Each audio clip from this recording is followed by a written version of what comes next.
Yeah, I'm Black Yak, and it's time to start.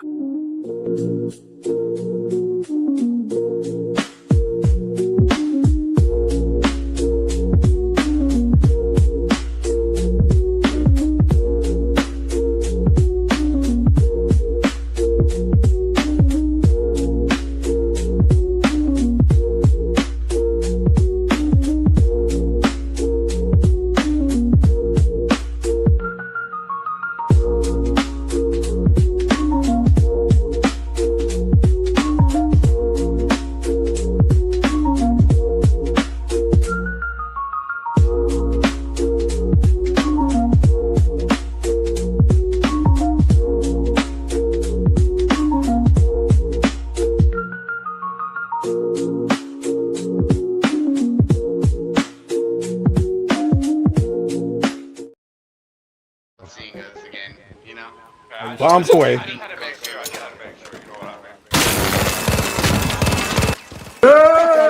fucking go! Yeah! A few moments later. Teach your man how to squabble! That's another one down. Get that trigger next time, nigga! Plastic.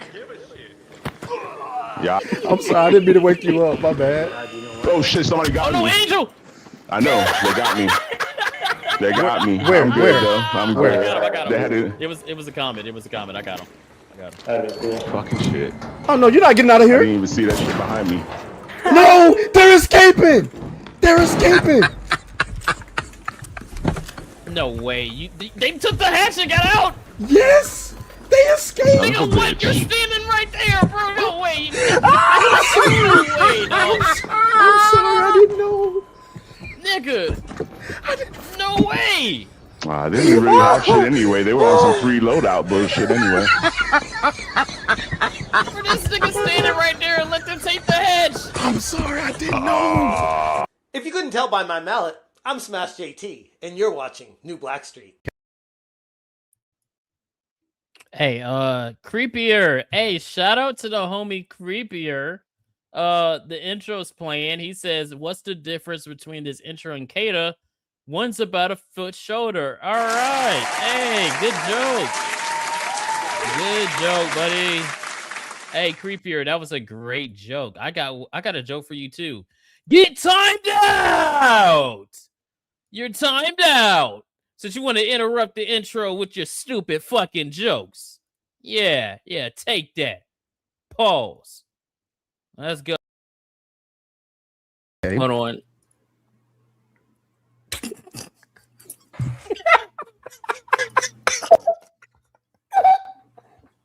Imagine you put on that hat and that motherfucker goes, Epstein's Island.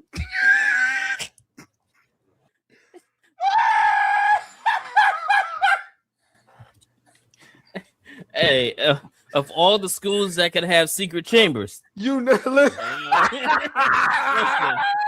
listen. Of all the schools with the secret chambers, Hey, look, that bitch gonna have a goblet of fire, all right?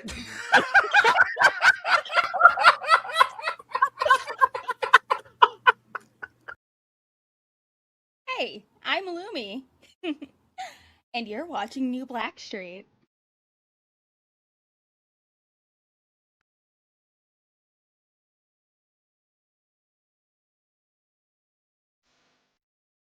Every time an African baby is born, after we pray over that beautiful African life and wish that baby well and wish their parents well, we then have to cross our fingers.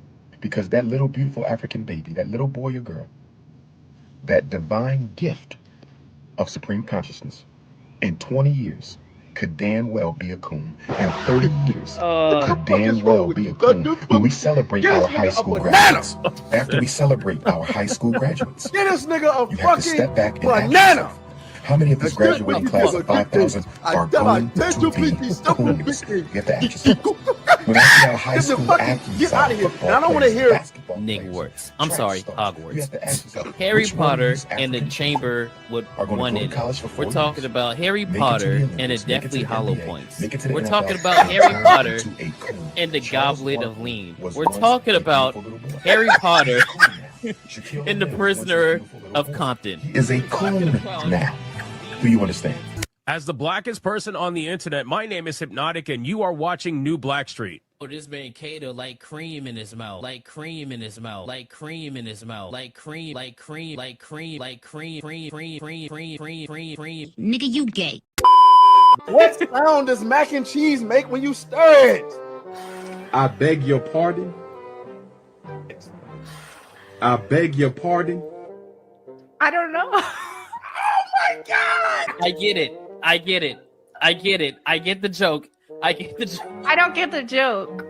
But I'll stir some cheese and it goes.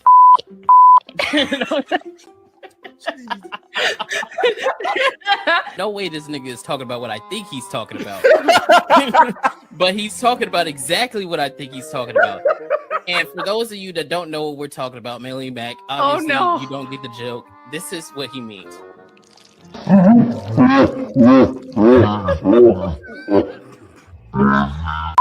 I just super love sucking dick. When I haven't for a while, I get near. Nigga, did you know that I can see you? Look at the cool. Look at the cool. Always cooning for you. Look at the cool. Look at the cool. Always cooning for you. I mean, what's not that serious about hitting the butt? Hold on, let me make sure my glasses is good because we're throwing it back tonight. Pause. Whoa! Wait. Whoa! Whoa! Like that. Wait. No. Whoa! What the fuck?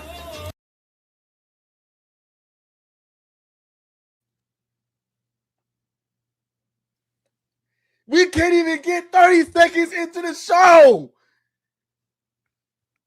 I'm not throwing shit back. Huh? You can do it the other way so y'all can. Oh, baby, I'm shocked. You said no. The lie detector determined that was a lie.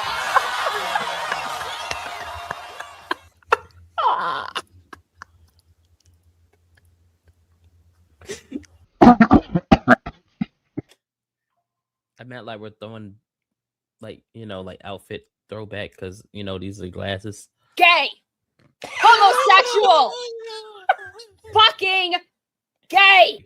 And, you know, and Atreus, in all his infinite wisdom, said, you know, some of y'all need to be grateful because if you're... I didn't say it like that. I didn't say it like that. What I said was, I'm not telling you to be grateful, but your ass could be in fucking Africa right now playing PlayStation, Mud Station 5 instead of PlayStation 5 here in the fucking AC if it wasn't for fucking slavery. Go ahead, Barry. You know you want to. Go ahead. Go ahead. Let it out. Let it out, man.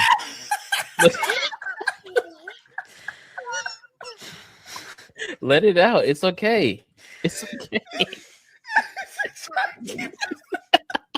Look, she can't even open her eyes. This is going in the intro.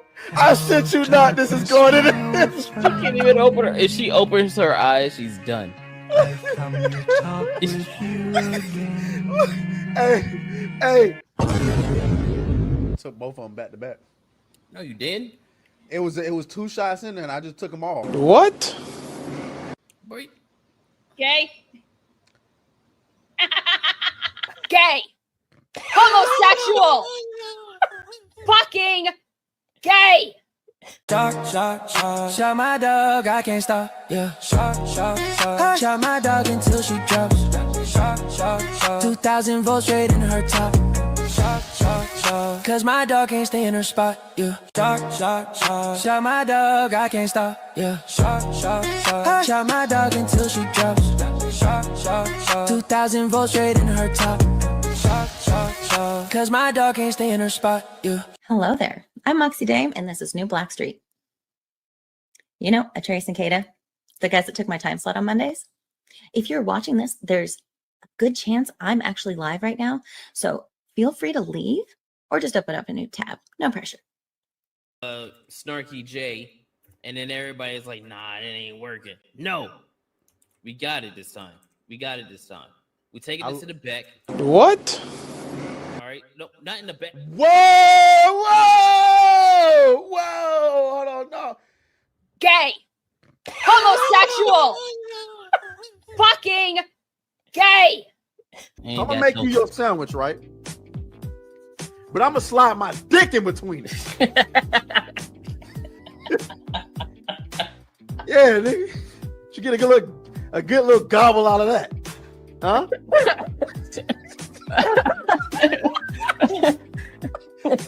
Yeah.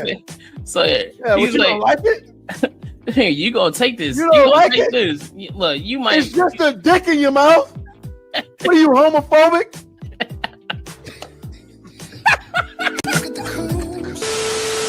Yo, it's your boy Leon from Words of Paradise, and you're watching New Blackstreet. Look at the cool, always cooling for you. Yo, I don't care. The song. Regardless of the milk, she is a good content creator. Okay, she's really good. I like her little interview. We have to make bunny hopping a federal offense. bunny Hopping must become a federal offense.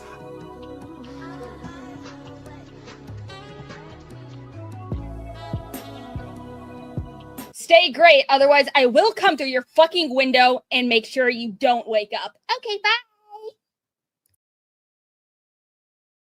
Ellen on the Block is the Face wildest that one I launched saw. 1,000 Crips. Helen of the Underground Railroad. If it's not a super chat, we're not reading it. Griff mode. I'm not Fresh reading it. I'm Queen of laughing Sparta. at it. Fresh Queen of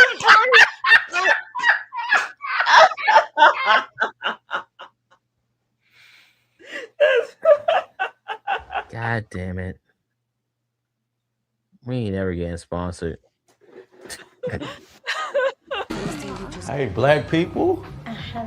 It's the only time something's okay is if it's for your wife. You can simp for your wife. If you're cheating. If you're cheating, it's okay. Yeah, hurry here first. Hey babe, once you get in the truck, let's ship a little creek, slide up in the cut. Get the Vaseline, let me fuck your butt. It ain't that serious. Let's get straight to it.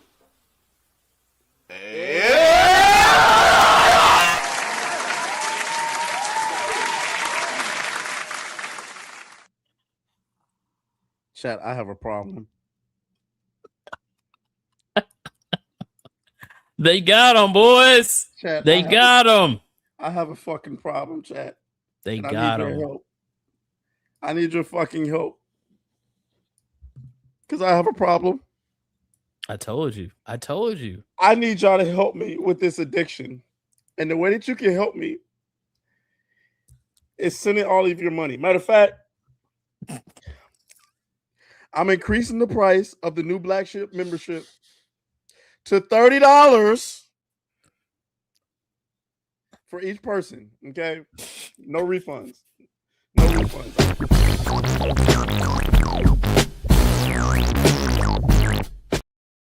Why would you do that? I think. Why would you do that? That boy done lost his. That nigga done lost his mind. What's up, everybody? It's Friday. Hey, it's Pretty Feet Friday. Somebody in the chat said $300. Listen. If we get $300 tonight, I'll buy. No. He's talking about $300 of merchandise I was just holding. Oh, for what you? Oh, really? Is it less than that, or is it more than that? Close to it. God damn, nigga! What's wrong with you? Hey, bro, put it down. Put it down. Get yourself together, bro. You know what? I'm changing the glasses. Ram, you're timed out. Let's get you up out of here. Yes, sir. Let's get you on up out of here. Ram? What Ram do? Where he at? Getting you up out of here. Where he What at? did Ram do? At least he ain't buying any more plugs.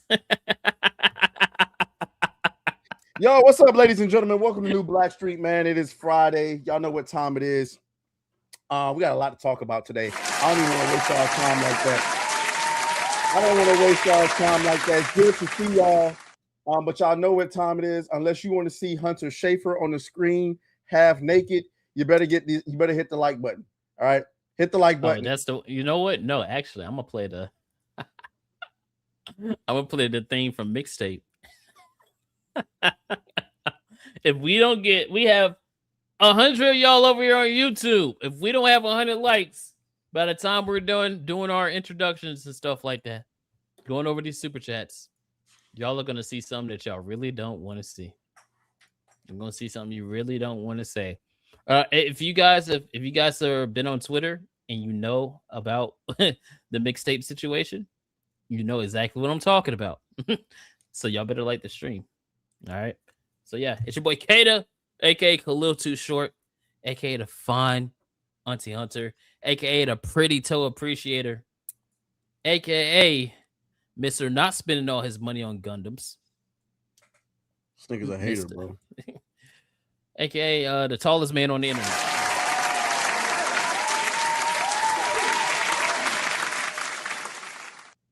Tallest nigga out here. You know, sure, buddy. Sure, and I'm just the trash nigga. Damn, I ain't got all that extra shit in me. You feel me? Like I don't. You know, you ain't got that extra stuff in you, bro. Anyway, man, we got some guests in the back, man. Damn it, saying that after you got extra stuff in you is crazy. Yes, we got some people that we got to bring onto the stage. Shout out to the Dualies. What's up? What's up? What's going on with y'all? How are y'all doing, man? Amazing, especially after that intro. There's multiple times I thought it was over and then it wasn't. Just when we thought we wouldn't get gayer, man. I forgot that Leon did that bit for y'all. Yeah. Leon's pretty gay. And he's white too, so you know. Kind of makes it worse. So, but hey, make sure that you introduce yourself to the chat. Let them know who you are, what you do, all that good stuff. I'm gonna be a real G. You guys already know who we are. It's Katie and Andy here from HoldMyDualshock. Oh shit! That's the energy I'm bringing. You guys know who we are. We've been here before. You need to know the audience of this channel. They don't want to see a woman lipping off. You've already pissed off the chat for sure. Oh, Katie says she black today, huh? All right. Hey, Andy, your mic is kind of like. Is it low or is it like it sounds like you're talking to us through Diddy's sex room? Like like Katie sounds completely clear, but like let me see. No, well, y'all know what y'all just did? You enraged the chat. They have changed y'all's name. It is now Hold My Plug Shock. Oh my god. We're looking for sponsorships. Oh, by the way, I got y'all. By the way, chat, I'm about to post a link to their OnlyFans in the chat. So make sure y'all go subscribe to that. But don't subscribe too much because I got a Gundam addiction that we got to fund. Yo, Doolies, what the hell did y'all go? You know what's going on. All right, now, hold on, guys. Hold on, guys. Technical difficulties.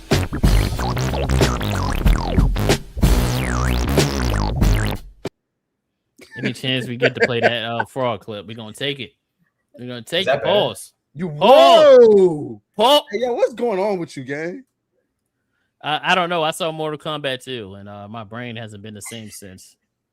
So. It's Andy's mic better now. Say something. Talk. Can you hear me now? It still kind of sound like you're like in the room, but not on the mic. You sound like you're trapped in the closet with R. Kelly right now. That's just life, but I don't know about the sound thing. It's all good. I mean, we can hear you. We can hear you. It's just that you sound dramatically different than Katie, but it's all good. We can go with it. You know what I'm saying? We'll take it in stride and deal with it. So yeah, what you guys been up to, man? It was good seeing y'all in MegaCon. Yeah. Even though y'all only showed up at the meetup. We were No, we at didn't. Universal. You guys didn't show up to meet No, us. no. Let me tell you what happened. I showed up. Okay. I showed up. I was there, but this goofball decided to bring his girl. Okay. And they were walking around holding hands with their hands in the heads in the cloud and shit, like they was in a fucking Disney movie. So I left their ass. Kata, did you guys put each other's hands in each other's pockets and walk around like that? Yes. No, actually. Yes, they did. Yes, they fucking did. No, we Where didn't. did y'all ride? Where did y'all ride? Exactly. They barely rode shit. We rode a bunch of stuff in Hogwarts. Like what? See what? So what happened was when we was walking in, I was trying to go straight to the Hogwarts castle, but she wanted to go see the Dr. Seuss shit, and that's where we got stuck. No. I'm talking before that. So you know how you get through the gate? You got to get through the gate and everything. The security at the gate, you got to go through the metal detectors and shit like that. I had already gotten through there, so I'm waiting on Leon. I'm waiting on oh my god, you talking about nigga? We were drunk. You know how many shots I took?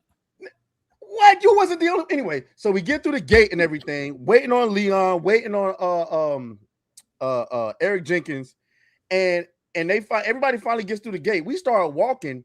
Me, Leon, and Eric, we're already late, so we're power walking through this motherfucker trying to get to the actual park because we only got it for like 4 or 5 hours, right? So we trying to enjoy as much as we can because we paid to be there. These niggas walking in pure turtle fashion, just holding hands, just, oh my God, look at the lights. No! What the fuck? I'm like, bro, come on. These niggas are slow poking around. Bro, this nigga was just trying to hurry up and get to the bathroom so he could touch on Eric Jenkins. I ain't trying to hear that, bro. Man, whatever, bro. He was trying to get Eric to grab him by on the back of his neck. That's what happened, bro. Whatever. I know what happened. Hey, y'all see that hat? Y'all see this hat? It used to be a darker color. But you had to wash it for certain reasons. Whatever, nigga.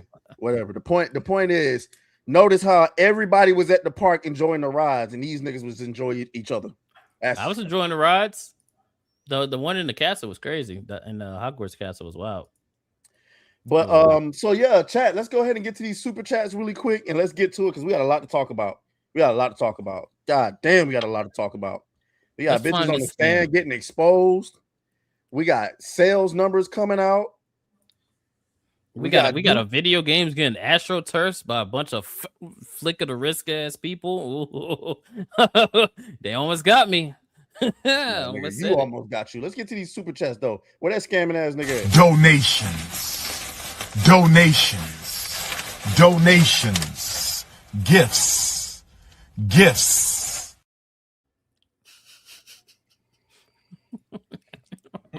Where did y'all find that? Oh, it's Dr. Umar. That's the man. Yeah, hey, Andy knows Dr. Umar, right? Andy, you know who Dr. Umar is? I don't. Oh, you're not really an African, then. You're not. How? he scammed your country for some tax money for his school. Damn, man, that's crazy. But let's get into it. We got Cryptic Manga with a 281. Says Grunt Man versus the Plug Warrior versus the Black Rose. I'm tired of this nigga, bro. Who is the Black Rose? I ain't gonna lie to you, bro. I'm tired of Cryptic, bro. Cryptic got to get the fuck out of here. I'm tired of this nigga. He got to go. The Buff Bluff with a 5 says Firefox plugins. It's gonna be one of those streams. I say, all right. Let's go. Bro, it's been a month. Let it go. You should have never showed a butt plug on. That's not what happened. What did you think was gonna happen when you show? No. Katie and Andy. He didn't just show one. Let's just continue. Two, and one of them was flimsy. I will say it was such a big deal that we heard about it off stream. So you see what I mean? It's everywhere. Streets be talking about Trace's butt plugs. Yep. It's out there. Hey, you the plug. Cryptid with a 5 says, "Know why I don't support black business? When you do, they turn their back on you. Just how the Hawks gave up the first round." Damn. Says hashtag Wrenchgate 28-3. Oh shit, that's right. His wrench is gone. But you know what? I think we're gonna keep it that way for a minute. Tired of this nigga. Is his wrench really gone? Yeah, it's gone. We're gonna keep it that way for a minute. Yeah. How about you sit there and think about what you've done? How about that? Matter of fact, you could take the wrench. Wait, Hey, it says remove as standard moderator. He's a liar. No, He's a liar. I just made him. I thought you did it last stream. I just made him because this. Oh, bro, I was about to get him. But shout out Cryptic. Shout out Drew with 2 says Kata, there might be a spot open on FNT soon. Ah shit, I know what you're talking about. And that's crazy. That's crazy. What do you mean? I need context. The whole Melanie Mac thing, huh? And the whole thing with Melanie Mac and Chrissy, and it was. How come you guys aren't getting in trouble for interviewing Melanie Mac? So it's pre-quartering. Yeah, that was a long time ago. Well, first of all, not only is it pre-quartering, but it's pre him getting blocked. So yeah, yeah, it was before. Yeah, that was before she didn't like me because called her a fucking hypocrite. But Frostfang with our first milk cannon of the stream. Hold on, boys. I'm sorry, I couldn't even do y'all justice. Let's get that super chat out the way so we can see them titties. God damn, look at them titties. Jesus Christ. You just like play them shits like drums. It came in with a 20 banger. Says Severus Snoop descends from his office, huffing a blunt. Says to the class, students, I'm too high for today. Called in a replacement, Professor Jackson. Very good with kids. Goes back to his office and blares Bob Marley. Don't worry. Frostfang, bro, we gotta have a conversation.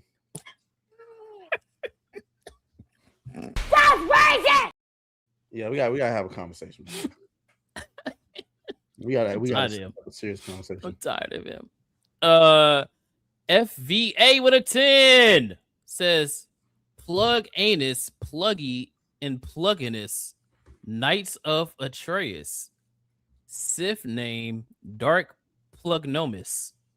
An Atreus story. Bad internet having plug. All love, fam. Thanks for the love. No. Ain't no all love. Nigga, you're out. You're banned. It's a super chat. It's a super chat. He's untouchable. It's against the rules. Hey, and if you ever get timed out, hey, Rumble chat, free speech, shameless plug. We could do that. Shout out to you for that 10, bro. And then we got Christopher Banger with another 20. We get to see some more titties. Thank you. Everybody loves that.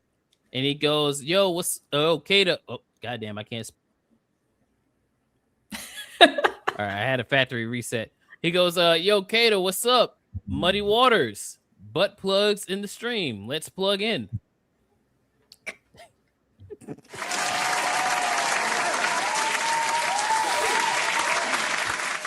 I hate you niggas, bro. Thank you, Christopher Banger, with that 20. Giggle Mish with a 2 says another whammon simps for quarter pounds. Christy. Oh man, yeah, they are on her ass. Oh damn, was it that bad? It was a bad stream. I try to look. It's still a thing. Yeah, like people are still bringing it up. It was hard to watch, brother. I'm not gonna lie. That was a tough watch. And I'm sorry. I like Chrissy. I really think she's just a blonde. I think Chrissy's just a blonde. Like she just did not know what the fuck was going on for real. I really do. That was crazy, man. Oh, look at these two. Look at the dualies dropping a 5 gifted, which is also a 20 banker. So we get to see some more titties. But also,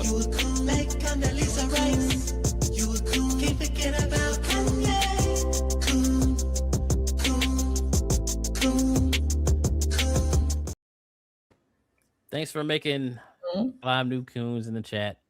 You know, the modern audience loves that one. Oh, yeah. Yoga Mish with another 2 says Mortal Cum Plugs 2. Nah, the bro. Battle for Plugs. Cum Plugs? Com Plugs? Either way, it's... Hold on. Wait, where's my mouse? You're on thin fucking ice, okay? You're on thin fucking ice, buddy. This is getting ridiculous. Pluggy the Frog with a 2. No. I meant Frost 5 with a 2 says Pluggy the Frog. I hate you niggas so much. You gotta play it. Play it. What are you talking about?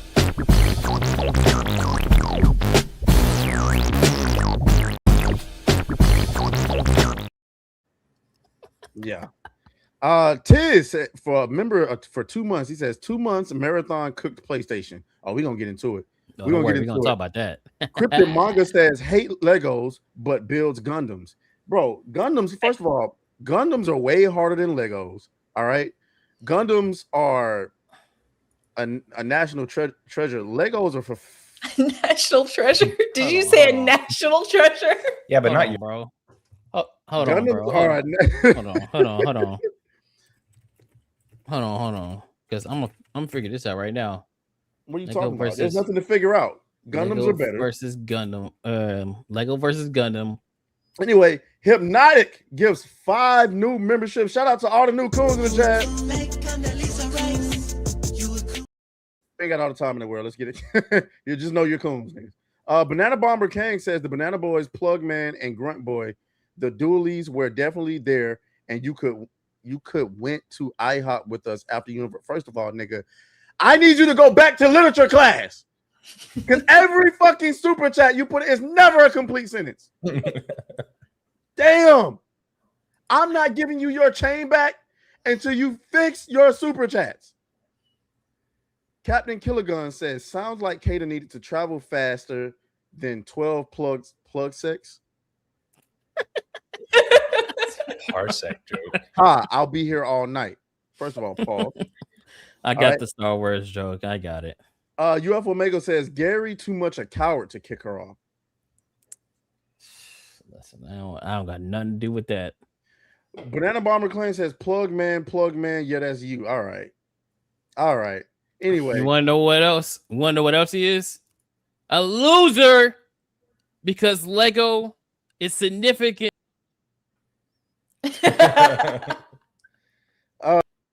Yeah, anyway, what's wrong with this nigga, bro? Tripping, bro. You know what? Hey, shout out to you. First of all, the simple fact of the matter is you got to be high IQ for Gundam. High IQ or IQ? I say IQ. So you know what I'm saying? It doesn't shock me that more retards rather build Legos than Gundams. That's not shocking. It's not shocking. You know what I'm saying? So hey, niggas out here looking for the Batman Lego game. Far be it for me to offend anybody. Hypnotic says my super chat was the only one he rushed. This is why I do not support black neighborhoods anymore. Oh, Doolies, y'all might want to hide all your expensive. Shout out Hypnotic, man. Hey, oh shit. Hide your hide anything, any change you got. Make sure y'all put it away because there's a certain person in the chat, and there he is. Debo is in the chat, and he just gifted a new membership. Shout out to Debo. You know what I'm saying? I was gonna say we missing Debo, but apparently he's here, so y'all know what it is. Just hide y'all stuff. Shout out to Debo, man. What's up, Debo? What's up, man? Fuck that nigga. Y'all do know who Debo is, though, right? Yes. Okay. Because I laughed. Right, look, it's been like 3 weeks. People ain't know who Debo is. Okay. All right. So and that is egregious. But anyway, all right, chat. Let's go ahead and get into it, man. You want the first topic or what we doing? I'll take it first. The top. I'll take the topics first. I'll take the. I hate the internet. I hate the internet, bro. It's y'all's fault. All right, man. You know what? Let's just start off with some positivity. Yeah, hey, kick him. Let's just start off with some positivity. All right, let's start with some positivity here, folks, because we got another one. We got a new drop. We got a new drop from the homie Drewski. Dropped a new skit. Oh shit, we started. And apparently, it is called British Actors Taking All the Roles. I haven't watched it. I don't know if y'all watched it yet. Let's check this bad boy out, man. You promise you go with me now? Bro, stop talking like that. You ain't going to no big city. Massive lecture. I'm going with or without you. Rudy, stop talking like that. Stop. Hey, what are you niggers doing over there? We gotta get out of here. Hey, what are you doing? And cuts. Fantastic. I need more American slave. Okay. Like struggle. Yeah, the struggle. Like sort of like the dialogue, like the back and forth banner. Absolutely. Yes. See, this role was sort of a bit cheeky. I got a little bit out of my comfort zone, you know.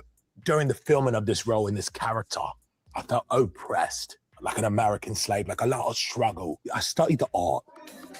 Hey, hold on, bro. Hey, hold on, bro. Like I said, 12 years of Drewski.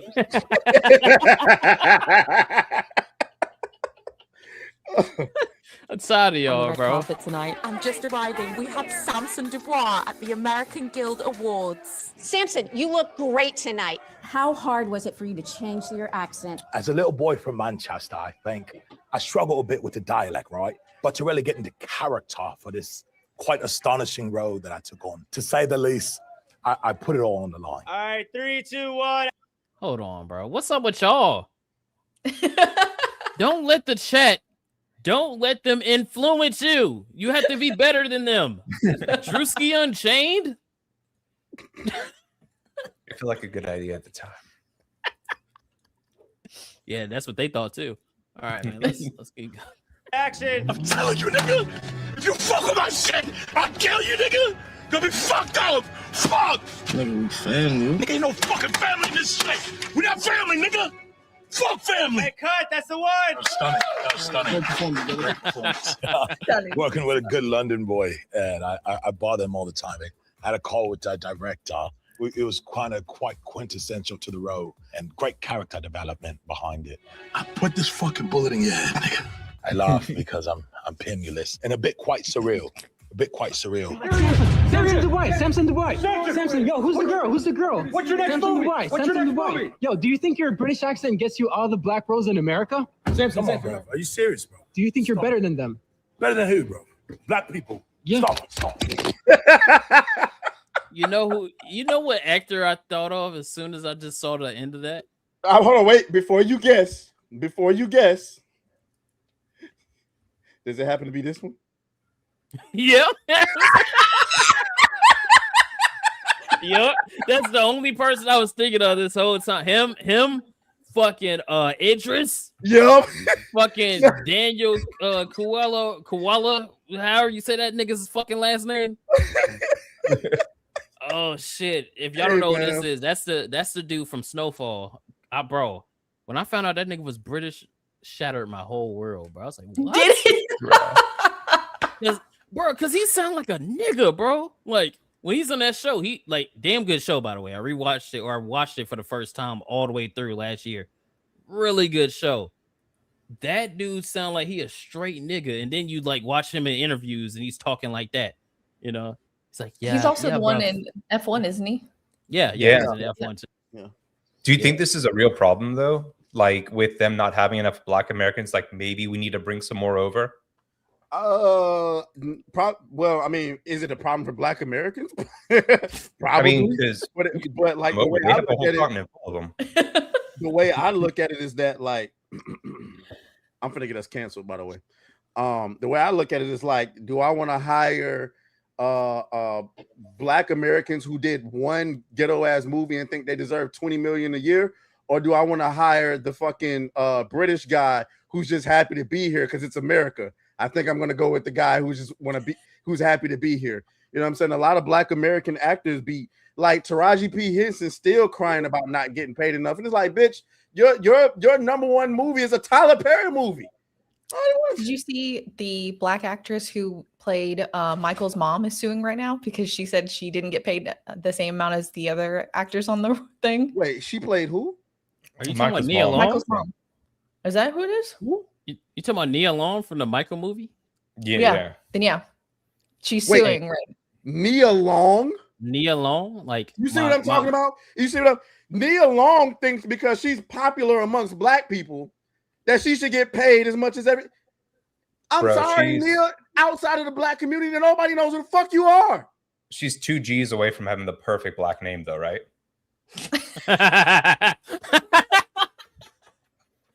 Like that, we can agree on. Are we? Yeah, I don't think I would have a childhood crush on a nigga long. You know, I don't think that would work for me. Wait a minute, nigga long. That's what he said. I don't think it would work. I mean, come on, bro. Ain't nobody going to the Michael movie to look at Nia Long, but hey, Nia Long, I signed NDAs. Nah, for sure. I definitely signed NDAs. So holla at your boy. I signed NDAs. Hey, hold on, boys. We're about to move on to like the actual topics. Like, no, that was just a funny. I want to get to an actual big topic that's popping off right now. But I'm looking at the likes. We have 157 of y'all in here. Hey, shout out to all you guys. 157 of y'all on YouTube. 157. Yeah, over there on Rumble, we're sitting at 9. Shout out to the Rumble. On Kick, we got 5. Oh, moving up on Kick. Hell yeah.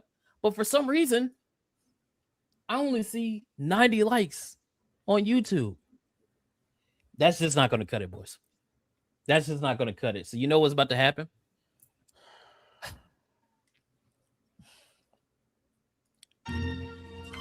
Oh, bro, nah. What is this? What was that? Fuck. You see what you did, chat? What was that? Nah. Hey, Fishman. Hey, yo. What? That's the first every stream. It's always someone's first chat that we see them, and it's something crazy. Fishman, you're out of here. I'm gonna need you to go think about what you've done.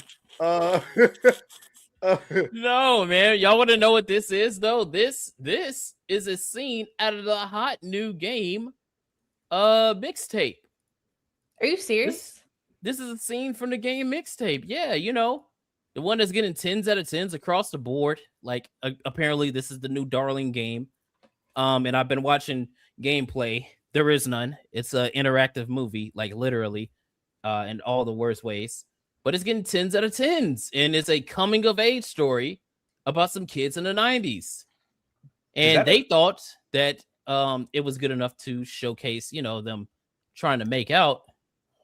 And it's getting 10s out of 10s across the board, you know. So yeah, I just thought y'all would like that. Thank you for that. That's disturbing. I thought y'all would like that. I thought y'all would like the fact that, you know, they're giving this game 9s and 10s and all that. And well, since we on the topic, you might as well bring it up. You got it? Yeah, we got it. It's right here.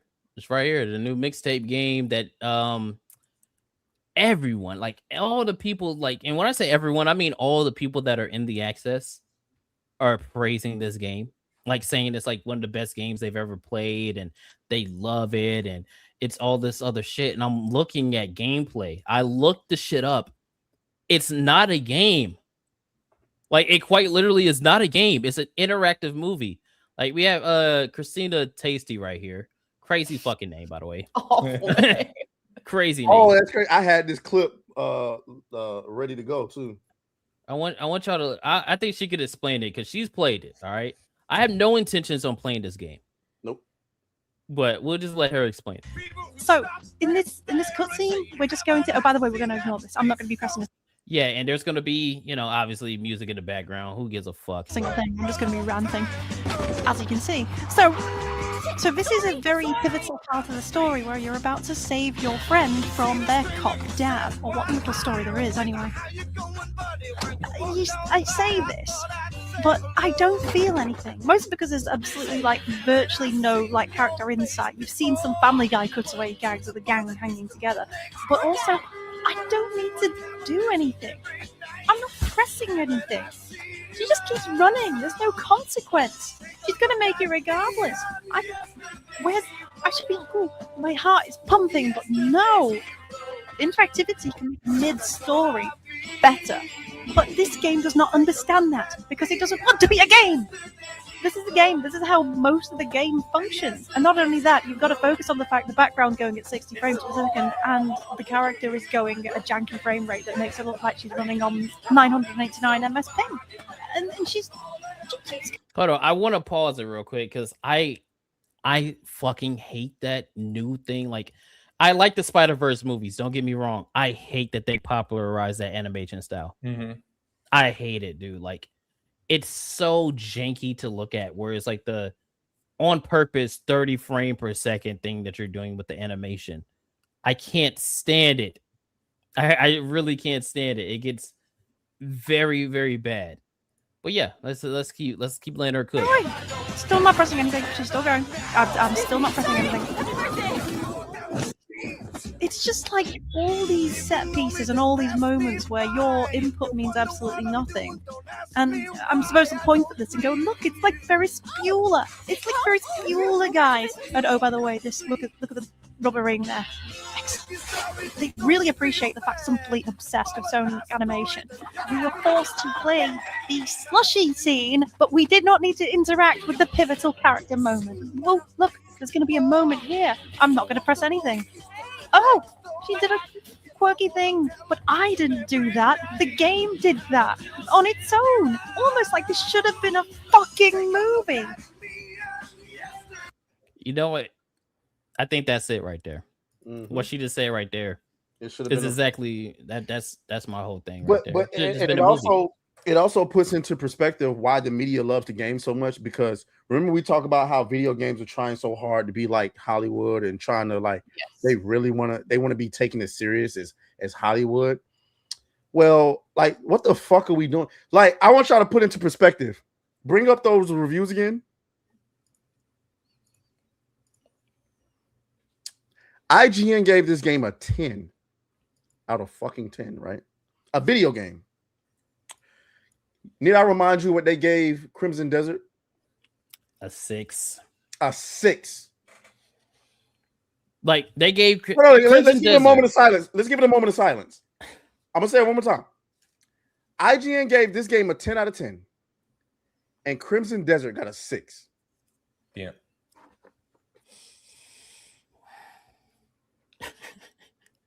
Like when you think about it, it gets worse.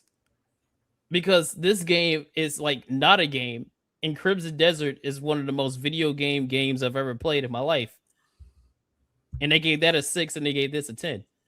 So it's like, oh, they gave it a 10 because they didn't have to play anything because they can't play games. Because they can't play games. Completely so journal proof. DualShock, y'all gave this a 10? What's up with y'all? Dude, what's going on here? We need to get our lawyers on that shit. What the fuck is that?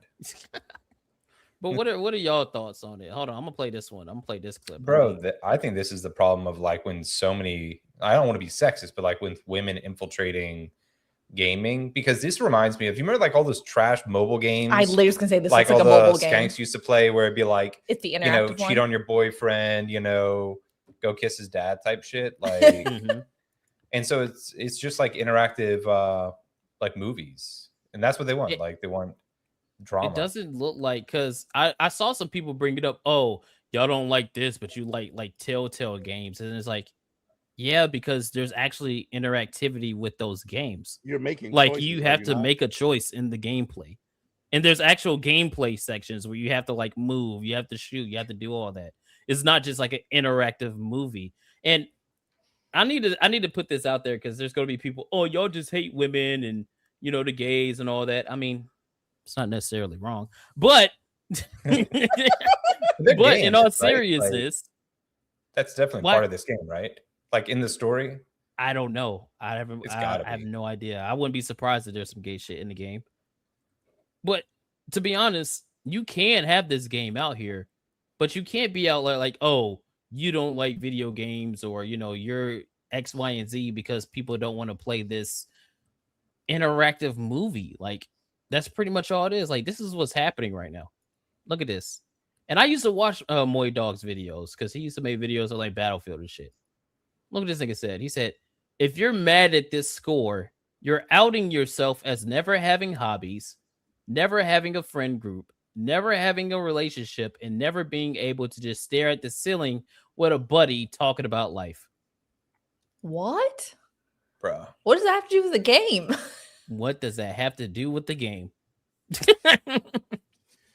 And oh my gosh. Even if we accept that it's apparently it has something to do with the game, Motherfucker, come down here and see our real lives and tell us that. Who don't got no friend groups? Not only would my friend group laughed at, they're normies. They don't know nothing about none of this shit we be talking about. They would laugh this game into. Matter of fact, I want you to take this into a barbershop and get everybody to play it and see what kind of reaction you get. And then after they give you the same reaction we giving you, I want you to look them dead in the face and say, well, you're an incel. Dog, that's a good ligament, bro. If you take this game, they would rip this shit apart. They'd be like, nigga, what the fuck is this shit, bro? Like, bro, if you don't turn this shit off, bro. Hey, what's that Crimson Desert? Hey, let me get that Crimson Desert. That's exactly bro, where I was gonna go. So many normal niggas is playing Crimson Desert, dog. Matter of fact, my homeboy, I haven't been able to play Crimson Desert for 2 days since I'm sharing it with him. I'm about to evict this nigga and tell him to buy himself. I got a normie homie, like super normie, only played Madden. Got him in other games. You know, he plays a whole bunch of games. Addicted to Crimson Desert. He's like, dog, I can't play nothing else but Crimson Desert. If I try to get him to play this game, that nigga would disown me as a friend.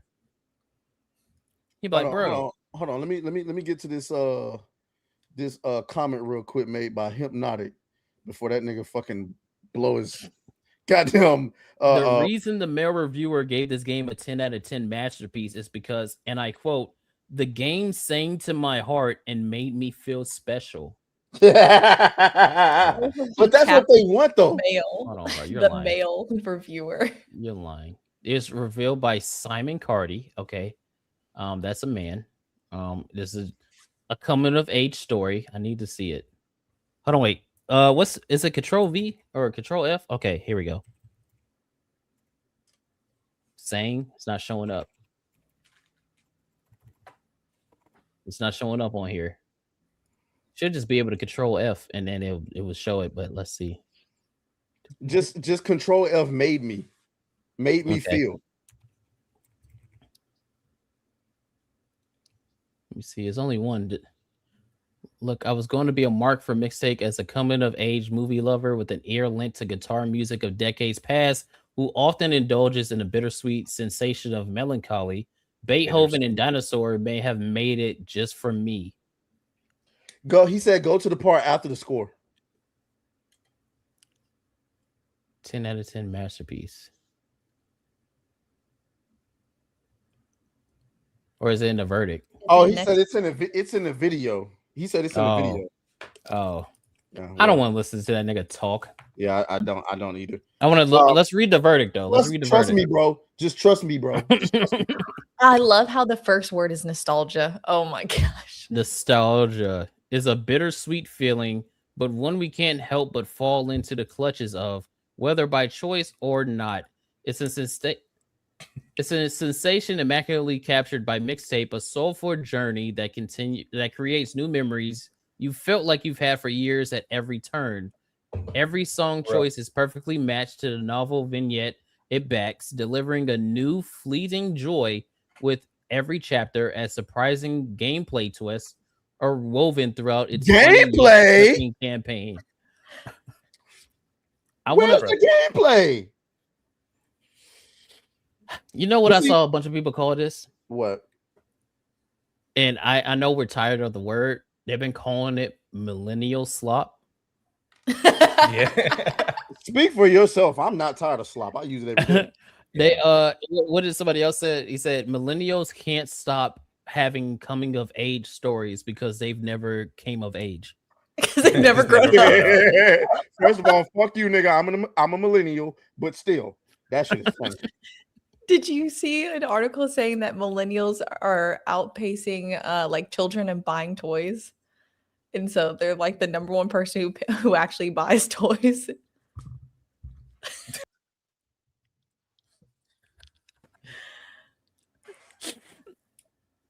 I got you, Chris, man. Those are collectibles. Don't worry. Don't let them get you down, man. Those are collectibles. Hey, they're not dolls. They're figures. But no, like seriously, look at this is a part of the game. Bro. I'm just gonna let this play. I'm not even gonna put the audio on, but this is a part of the game. You know what I mean? And it's like, okay, if this is the kind of story you wanted to tell and the things that you wanted to do, I'm not against it. Why is it a video game though? And why is it not a video game? Is the real question. Like, if this is what you were gonna do, you could have just made it like a little series, and that would have been fine. But everything that I've seen in regards to this game, it doesn't look like a game, and it's being like touted as the greatest game ever by all of the access media and their friends. So it's like, it makes me not believe you. And wouldn't it be not a game if, like that lady was saying, you don't have to press any buttons and it Bro, still they weren't- continues? Yeah, they weren't pressing fucking buttons, and they were just like running through walls. There's no consequences. People are right though. The blonde one looks like Hunter Schafer. Oh shit! Wait, hold on. Yep. There you go. Euphoria, out right now. Oh shit! Is that is that look like who I think it's supposed to look like? It does look like Hunter Schafer. Shit. That's who they wanted to be Zelda. But this is why I'm telling you, the reason why this game is getting so much praise is because the people that are talking to you about video games are not actually gamers. Mixtape is going to deservedly win so many awards, and everyone will be very normal about it. I fucking cannot stand this nigga, bro. I cannot imagine. I want y'all to. I don't think he's ever had a good take. I'm gonna take you into a fantasy world, right? Yeah, you're right. This is the same nigga that said, "Come over and play Concord." But anyway, so imagine a world where you're a developer. I want all the indie devs to think about this. You've been slaving for the last 2, 3, 4, 5 years to get your game out. You deliver something striking, beautiful, different. People love it.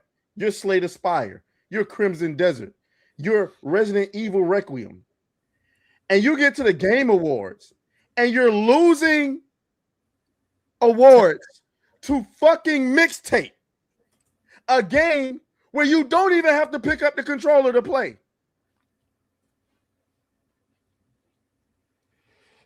You know what I would do? I'd laugh. No, I'd laugh. You'd air out that whole Coliseum. That's what. Oh no, I'm talking about if I just saw it happening. If it was me, I'd be pissed the fuck off. Yeah. I mean, it's just when I see, like, if I see Andy Cortez and I see him praising your game, I'm sorry. That means your game is dog shit. It does.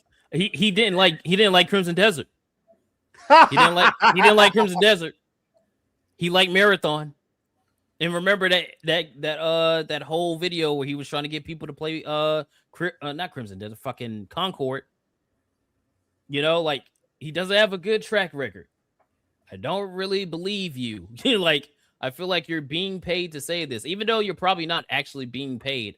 That's what it feels like. If all the people are coming out and saying, "Oh, this game's a masterpiece," like, that are just in the access media, but actual gamers are like, "Yo, this looks like dog shit." That's the disconnect.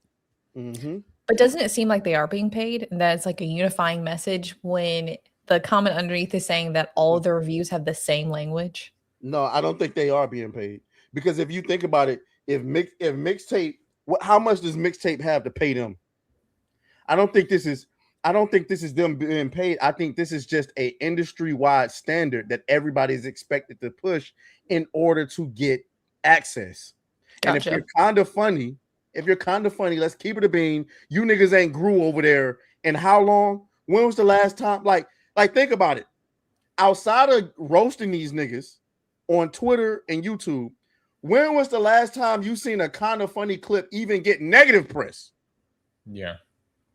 Never. Nobody's watching them. At the very least, what's the nigga's name? Forge Gaming. At least he was getting negative publicity. We was roasting him for a good minute. Who else? What's the nigga that always got his mouth open in his fucking thumbnails? Cassie's always roasting him. You know what I'm talking about. I know you're talking about. He blocked me. I forgot who it was though. At least a lot of these dudes, at least they get negative press for their videos and streams. We don't even talk about kind of funny. The best thing y'all got is Twitter. That's why you won't leave it, despite the fact that you're telling people not to buy Teslas. Oh, don't support a Nazi. Bitch, ain't you on Twitter? I'm pretty sure you're on Twitter. Oh, no. Nigga, you got a blue check mark. Didn't pay for the blue check mark. He has a blue check mark. I wanna bring up the best point though that really annoyed the fuck out of me when I was watching it. Remember what I showed at the beginning? Like, this, hold on, I'm not gonna play it. I'm just gonna have a freeze frame. Remember when I showed this? Like, and obviously this is two adolescent teens getting ready to kiss, right? Oh, please don't redo it. So this is the same game that's promoting this. And it's getting 10s out of 10s, 9s out of 10s. Everybody's saying it's a masterpiece and all this other shit. These are the same people that will try to demonize you if you like a video game character with the breast too large. They're the same people that'll do that, but then they'll go out and praise actual kids, and you have a mini game of trying to make them make out with their tongues. It's also the same people who question your motives on wanting to play a game where there's an AI child. But at least the AI child is not kissing anybody. You can't make this shit up, guys. Yeah. You can't, guys. You just can't make this stuff up, man. You can't make it up this if up, you bro. tried.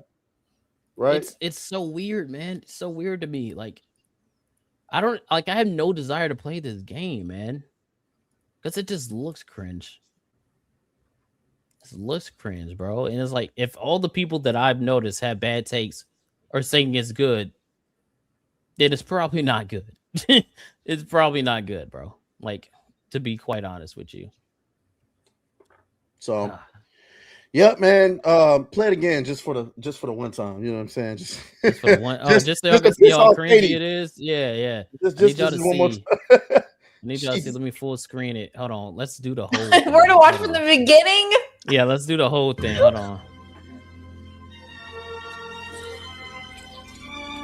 Bro, how do you think the game reviewer was feeling when he was playing this part? He had a boner.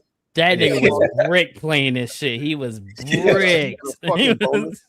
So is this for people who just can't get any? Bro, how that don't is this that get... you have to control the left and right tongue? Fuck that, dude. No, but is it a coming of age or is it an underage game? It's coming on underage games. Oh no. Bro, that's what it is. That's why they like it so much. You know that reviewers like the gameplay was a little challenging. How am I supposed to control the left and right joystick when I'm cranking my off? I only have two hands. I can't play the game and do what I had to do while this is playing. But remember, it plays regardless. So they don't have to actually press any buttons. It'll continue. It would be funny if you fuck this up and you like snag your tongue on the braces. And it just turns into a fucking horror show. Nah, this was him when he was playing it. Lord have mercy, I'm about to bust. Disgusting, dude. Just gross. I'm just gonna look. This is one of those instances where it's like usually I would probably try to see, like, have my own, like, try to form my own opinion, play it myself. I don't want to play that shit, bro. No, I genuinely don't want to play that shit because it just looks gross. It just looks gross, man. Not a big fan of that. Not a fan of that. Oh yeah, this is also they're the same reviewers that, remember, they were saying Dragon Age Veilguard was a good game too. Yep. Of course it did. How much can it cost to make a game like that? I mean, that can't be expensive at all, right? It looks like you could do that on PowerPoint, man. Like, what's the play? What's the build? I don't want to find out, bro. I wouldn't be surprised if we found out they made that shit using ChatGPT. That shit would be funny. That shit would be absolutely funny. If their darling video game was made by AI. They would absolutely lose it. Kind of like how they got upset about Claire Obscure when there was like some fucking light poles that had AI like art on it or whatever, and now the whole game is dog shit apparently when they were calling it a masterpiece. I'm glad you brought that up because now we got to talk about Slay the Spire. But before we do, let's get to the scamming ass nigga Dr. Umar and get to these donations, gifts. That's right. Let's see. What did we leave off at? Oh, okay. We read that already. Did you? Yeah, we read that already. Captain Killer Guns with a 5. We read that already. What the fuck? Why is it so far up? Yeah, we read that already. We're actually right here. Yep. Frostfang with another 5 says, honestly, I think Chrissy is stuck between a rock and a hard place. Don't tell her that. She might like that. It says, like, if she spoke out against Quarter Bitch, he may flag her channel. Damn. Yeah, Frostfang does not like the quartering, bro. Or nah, I don't think so, dude. I think I'm gonna be quite honest with you. I quite literally think she was just that oblivious. I really do. Mm-hmm. I really do. UFO Mega with a 2 says, quick, hide the plugs. Atreus, probably. Gilgamesh with a 2 says, Atreus building his new plug, Gundam Plug Man. Bro, I want you niggas to know I hate you dearly. He came in with another 2 says, Street Fighter Plugs movie, The Rise of Plug Man. Jesus. Oh my gosh. Eric Jenkins with a 5 says, Lego is for more creative minds like engineers, unlike Gundams. Use code plug to get 28% and 3% off Gundam Plug. Comes with its own lube. Oh, Jesus, bro. I'm tired of y'all, bro. I'm tired of y'all. Y'all gotta go. Frostman with another 5 says, hot women in games equals bad and disgusting to critics. X-ray French kissing simulator praise to the stars. Underage French kissing simulator, by the way. Underage. They'll praise that. Fishman Hype with a 5 says, more gay stuff. You work for IGN? It's crazy. Frostfang with a 2 says, IGN more like in the ground now. Damn. Oh, shit. Damn. Lost Monster Man. Who is this guy? He always showing up. Who the fuck is Lost Monster Man? But a 2 says, mix plugs. Atreus' greatest plug sounds of the 90s. It's actually pretty good. Let me check Rumble. Oh, shit. On Rumble, we got a 20 banger, boys. We get to see some more titties. Maybe that can wash the taste out of your mouth of seeing that mixtape game. Thank God. Matter of fact, let's run that shit back. Let's run it back. Yeah. Yeah, that's nice. Lord Deccan with a 20 says, happy Friday, guys. Hi, doolies. What's good, Lord Deccan? What's good with you, homie? Thank you for holding it down over there on Rumble. And then Gilgamesh with a 2 says, new movie, Godzilla minus 0 plugs. Can we just move on to the next goddamn topic, man? All right, man. Let's do it. Oh, wait. Ashton Tyler just snuck one in there. Says, Atreus, don't buy the perfect grade Gundam. You're not ready yet. Also, how many people are playing mixtape on Steam? Hold on. Well, the perfect grade is next because everything I'm doing is master grade. They kept recommending that I try like high grade or real grade for beginners, but I'm like, fuck that, nigga. I'm black and we don't read manuals, so I just started from the master grade. So let me see what mixtape is looking like on Steam. That's a good question. So it topped out today, 5 hours ago, 1,831 players. Who? Oh, boy, I thought you was talking about marathon. Boy, I was about to say, what the mixtape? Oh, that would be crazy. Yeah, mixtape. So little indie game that's apparently is 4 hours long, by the way. It's only 4 hours long. But somehow it's going to be in the running for game of the year. Watch. Yeah, I fucking hope not. How much is it?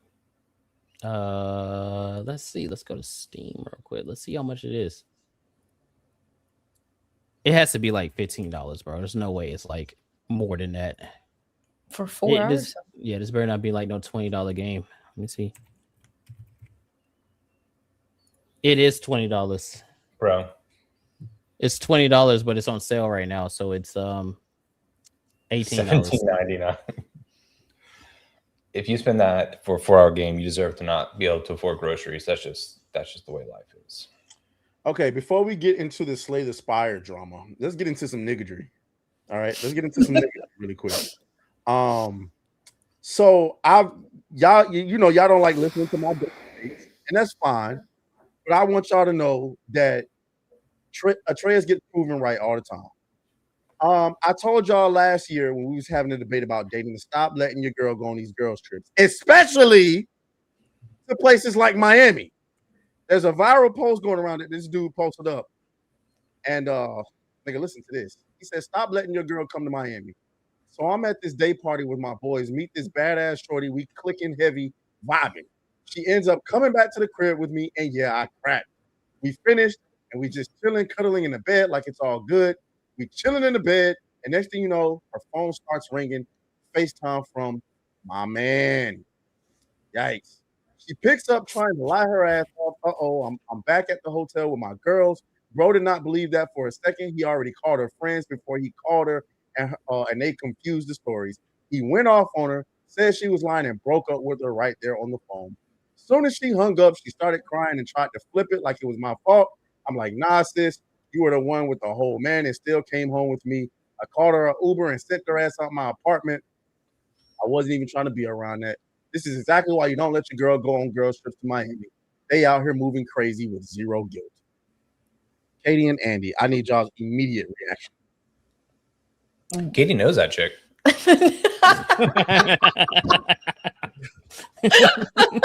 I'm dead. Oh my gosh.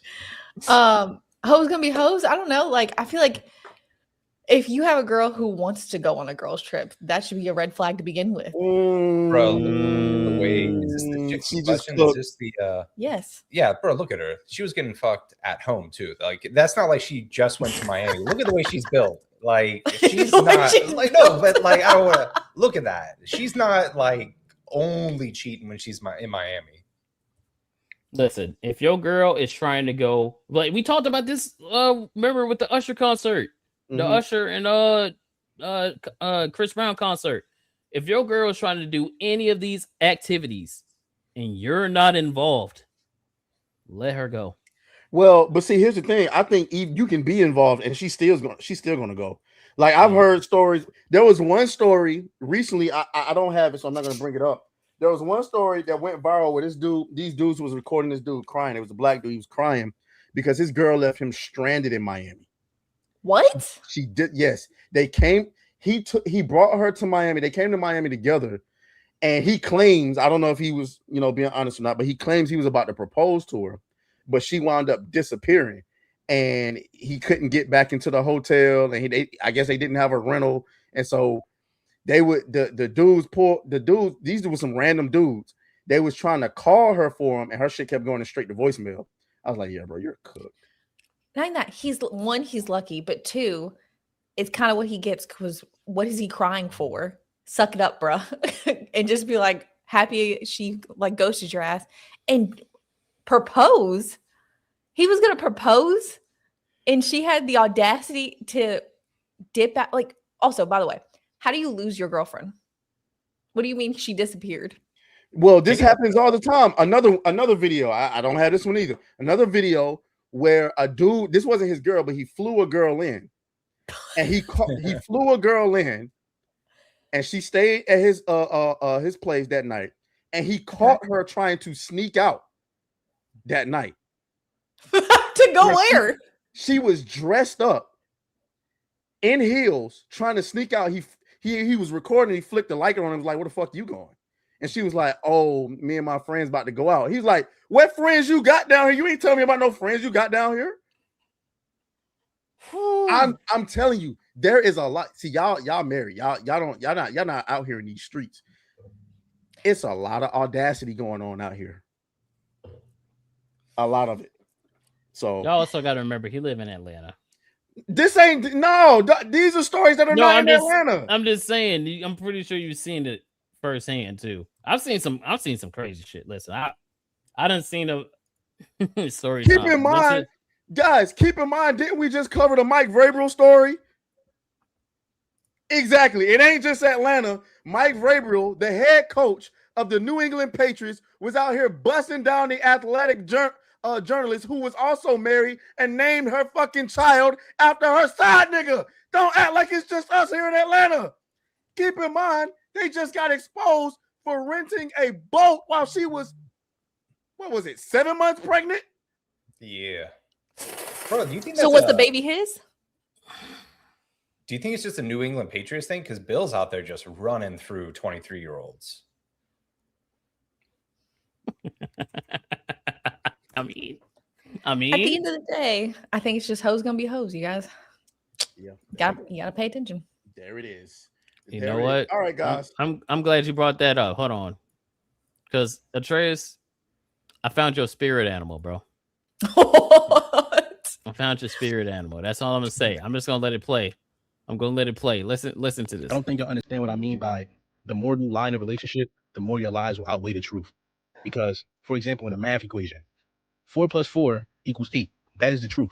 But so does 6 plus 2, 5 plus 3, and 7 plus 1. Those are the 3 lies.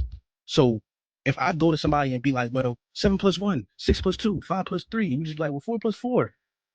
We all got 8. But I done showed you more ways to get 8 than you got 8. So I look better with the lies than you do with the truth. And that's why I tell niggas, start off lying to your bitch, go through the relationship lying to your bitch, and What? What the fuck? What? This guy sounds autistic What? and retarded. What? What? Wait a minute. I saw this earlier today. I was like, yo, this nigga's wilding, bro. First of all, I'm glad you said spirit animal. That is not my spirit animal. You know what my spirit animal is? This nigga. Hold on. This nigga right here. Watch this shit. All right, just one little clip. Ready? All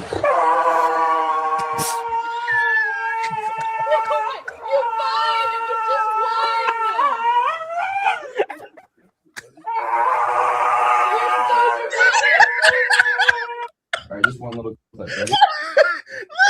First of all, here's the kicker. Pay attention to his nail, right? It never even got clipped. All right, just one little clip. Ready?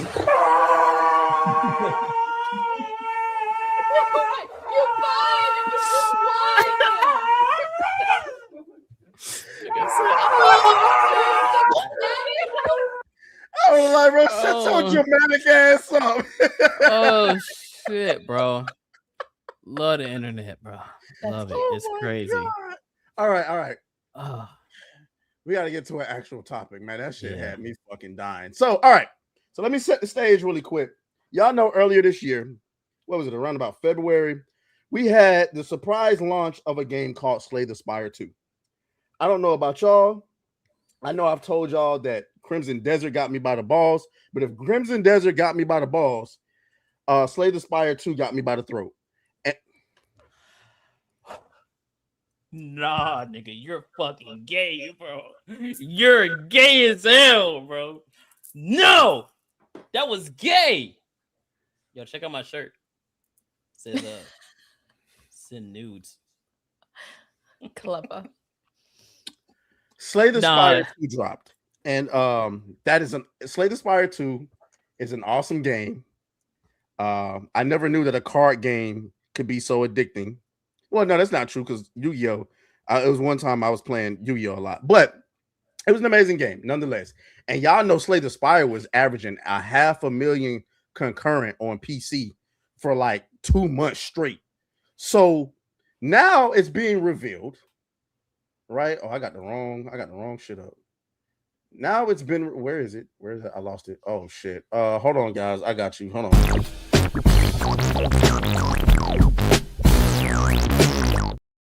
Okay, my bad. Now I got it.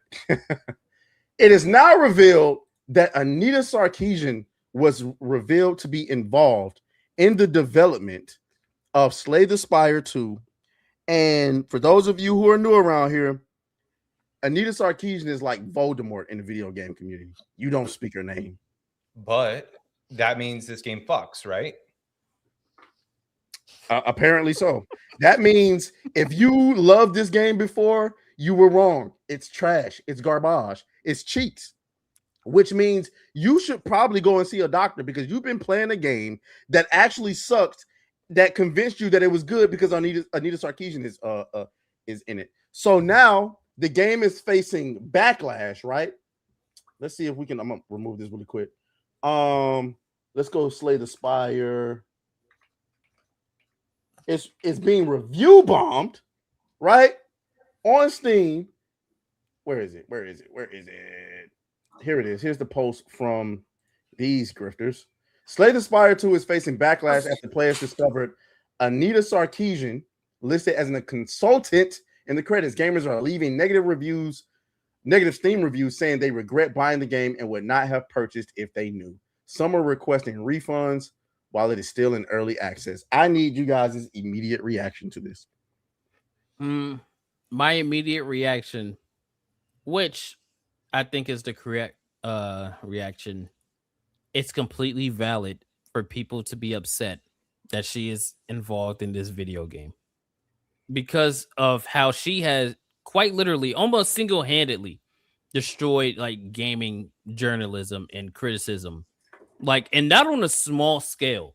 Like, this is not a person that's like blown out of proportion. She was one of the causes of Gamergate.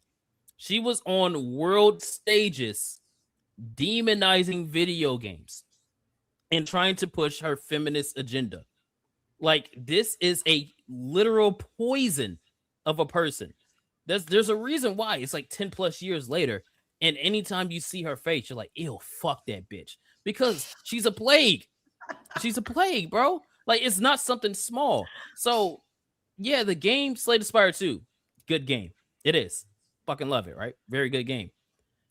If the people that bought the game, they have no other way to express their displeasure than to either A, review bomb, because that's going to get your attention, right? Obviously, your game's being negatively reviewed. You're going to see why. Same thing happened with Helldivers 2 when they did the PSN, login thing and it started region locking. What happened? Flood of negative reviews. It got their attention. You get on the internet. You go, hey, I don't like the fact that Anita Sarkeesian is in this game. That is a completely valid thing to do because you have nothing else that you can do if you've already bought the game besides do that or try to refund it. Yeah. So, Duelist? yeah, fuck this bitch, dude. Like, honestly, I know I'm gonna let y'all go, but when I see her face, it makes my balls itch. Do you want to go? Can I go? You can go. Bro, I don't believe in review bombing. I don't think that's the thing. That's called industry feedback. So I'm with you, Kate. Like, if you, by the way, this is what the fuck they wanted.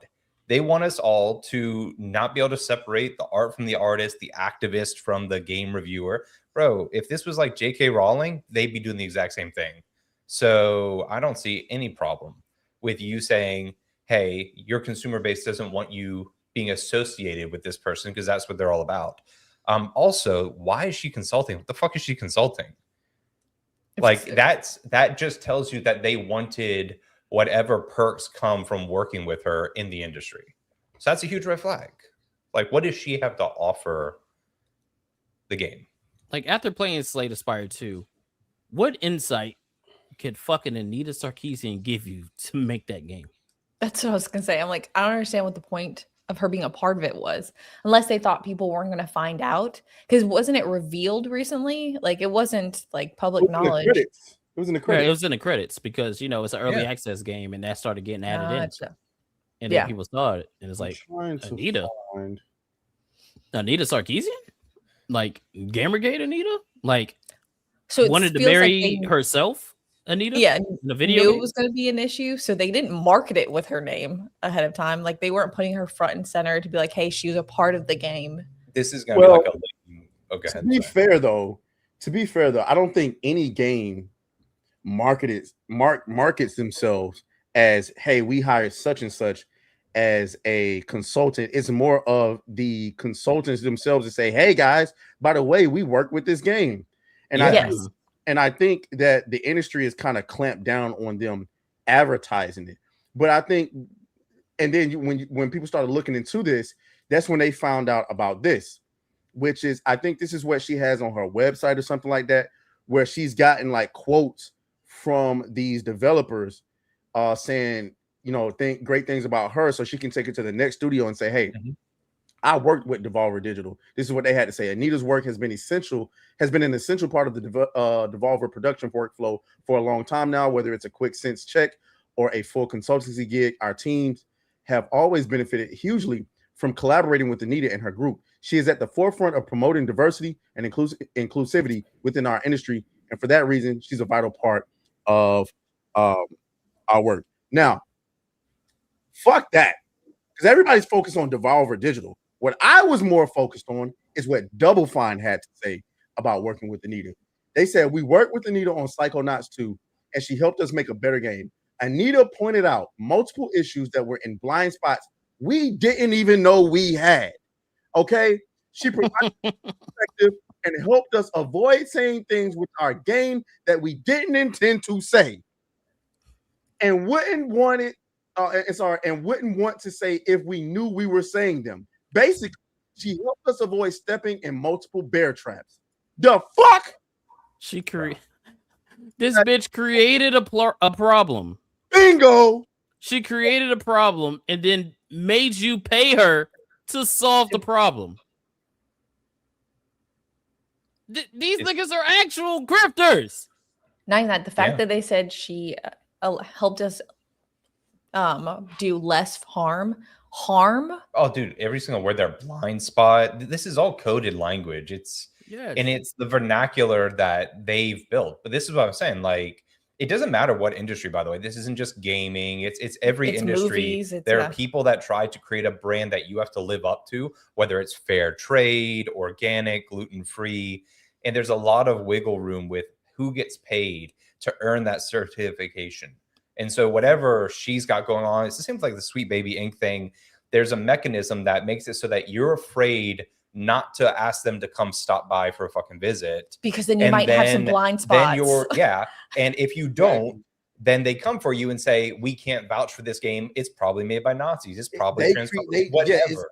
They created an entire economy that pays them to come in and tell you, you ain't shit, but we can, if you pay us, we'll tell you how to fix it. Yeah, we can help you. By the way, you guys should do that for like black dudes. Yeah. You should be like, no, but it's like, you should sit there. It's like, I can't vouch. And if you do it long enough. Yeah, this game isn't racist if you don't pay us. Well, you know, it's funny. Me and Hypnotic a couple years ago joked about that on stream where all the money seems to be in consultancy. If I can start a company and come in and tell you how to, and to be fair, there is a valid way to do that, right? Because if I was to make a consultancy company, and I know you collaborated with, like, for example, take Spider-Man 2. Mm-hmm. If they consulted with my organization for Spider-Man 3 and they got Miles Morales in it, the first thing I would come in and say, listen, you collaborated with Sweet Baby Inc. and they gave you an idea of who Miles Morales was. But let me tell you a secret. There is not an American nigga in existence that would ever be in a relationship with a bitch that can't hear, that can't smell, no. Miles Morales, if he was a real person, Miles Morales is a nigga that's mixed with Puerto Rican. He has both parents in his life. One is a cop, one is a politician. And by the way, his uncle is a street nigga who he's really cool with. Miles Morales, I'm sorry, Miles Morales would be that nigga on campus. That is not who his girl would be. I'm sorry. Well, they also make Miles seem a little gay in the game. But like, there you go. Oh, and also my consultancy company would have told you that fucking outfit that Nike made for you. Get that shit. No, it was Adidas. Get that bullshit the fuck up out of here. Adidas. And get that modernity fade the fuck up out of here. Yeah, I mean, consultancy is not it's not a bad thing when it comes to certain things, because remember Ghost of Tsushima, they went to Tsushima Island. That's and true got with consultancy. consultants. That's true and, consultancy. You know, so it can work because it's like, oh, I want to make a game on this area. I don't know these people. I don't know this. You get the people and they can tell you about it. What the fuck does Anita Sarkeesian know about gaming? But that's the thing. Even if you want to take the best interpretation of it's about a perspective, like, because you're joking, Atreus, but like you could sit there and say, like, you know, you want the black experience, like this doesn't live up to what the average black experience is. Right. You need a consultant for that. What is Anita Sarkeesian's perspective? It's made up bullshit. Like it's not real. If you want to know how bad and how much of a cancer she is directly quoted by Neil fucking Druckmann as helping him with his writing process. So there you go. And you see what Naughty Dog is right now. So if you need to know how, like, everything that's happened, like, and I think people like really downplay how much of an impact she's had on gaming discourse. Most of the things that you see right now that are a problem in the AAA space, that are a problem in the journalism space, or that are a problem with just, any kind of commentary or development, all started in 2013-14 with Anita. This bitch was she was at the UN. Like, that's not a small thing. She was at the UN demonizing games. That's not small. And the thing is, everything went under the radar after that because you thought nothing came of it. But the simple fact of the matter is, they listened. They obviously listened because they started paying people to put politically correct stuff. Because people need to stop saying woke, just say politically correct. You know what I'm saying? Woke is becoming like woke has been replaced with slop. Let's use slop as the new term. But no, just say politically correct, right? And when you're making a game now, they're intentionally making stuff politically correct, even though you're not asking for it. And that's the number one thing, right? You're not asking for it. And I find it funny, Devolver Digital is going through tough times. I wonder why, nigga. I wonder why. So, yeah. Yeah, listen, I don't think that saying the game is trash automatically, like right now, because Anita is involved, is a valid take. That doesn't, the game isn't bad. It's a good game, right? But her being involved with it, I don't blame you if you have a problem with it. Like, this is the best example you can give. Say Kathleen Kennedy's name is on Andor. It is attached to Andor. She had nothing to do with Andor, right? Say Andor comes out, you have no idea that Kathleen Kennedy signed off on Andor. You love it. It's one of the best shows you've ever seen. And then you get to the end credits and you see Kathleen Kennedy. You go, fuck, man, this is related to all that shit that she's doing right now. And you're mad about it. This is valid to be mad about it because these people are cancers. They're cancers. And you have no other outlet besides the internet. Like, I don't even know why people are like, oh, you're on the internet complaining? Nigga, where the fuck else are you supposed to complain at? Not even that. That's what the internet's made for. Like, yeah, you're supposed to complain on the internet so that I can get an immediate response and people know how I feel. People are too soft to be on the internet. Like, if you take away the teeth of the internet, bro, fuck. It's like a phone book. Why would I want that? Yeah, my favorite thing to do is when somebody says something, I say explain. That's my favorite thing to do now. Like, if you ever want to see how retarded somebody is, watch them let them say something and then you say explain and then watch them try to explain. That's one of the best things ever. It's amazing. It's amazing. But and you know what? Since we're on that topic, hold on. Since we're on that topic, we can't get away from this because this is also involving game journalism, right? This happened earlier this week. I wanted to talk about this because I think what this guy says is, while valid, he's like, he contradicts himself in his point. Like, I'm gonna let it play. Well, wait. Before you get to that, because there's one more element to that story that I wanted to get to before you do that. So, in response to the Anita Sarkeesian situation, indie developer Refractive, who's making Luminary, put out a tweet, right? They put out a tweet and they said, you know who doesn't use any consultants? Luminary. We just make what we want to see in our game. Is that simple. How do you feel about game companies using consultants? And niggas are up fucking set. Nigga, look at these quotes. So I've seen some of the quote tweets. Our game doesn't use woke DEI consultants. Smash cut to the jankiest, most unfinished gameplay of the most generic looking fantasy action RPG. First of all, not only do I disagree with that, but you do realize this is being made by one person. It's made by one guy. One guy is making this game. Hold on. Look at this guy. Oh God, another studio that insists on inserting themselves into the culture war to hype their game up. This whole "we're not like the other game devs" bit is so cringe. I don't care how big you make the characters' boobs, just make the game good. I mean, while you are correct, it doesn't matter how big the boobs are. The game has to be good. That is a fact. I think that is this fucking monkey mouth? You finish what you're saying. But yeah, we about to get into it. I think what a lot of these people are failing to realize is they are indie devs in a time where there are a lot of indie games. You have to stand out and put your game out there. And the best way that a lot of devs are starting to figure out is social media, and especially Twitter. You have to drive those clicks and engagement so that you get your wish list, so that your game gets recommended to more people, so that you can, in the hopes of getting more sales. So if he goes, it worked.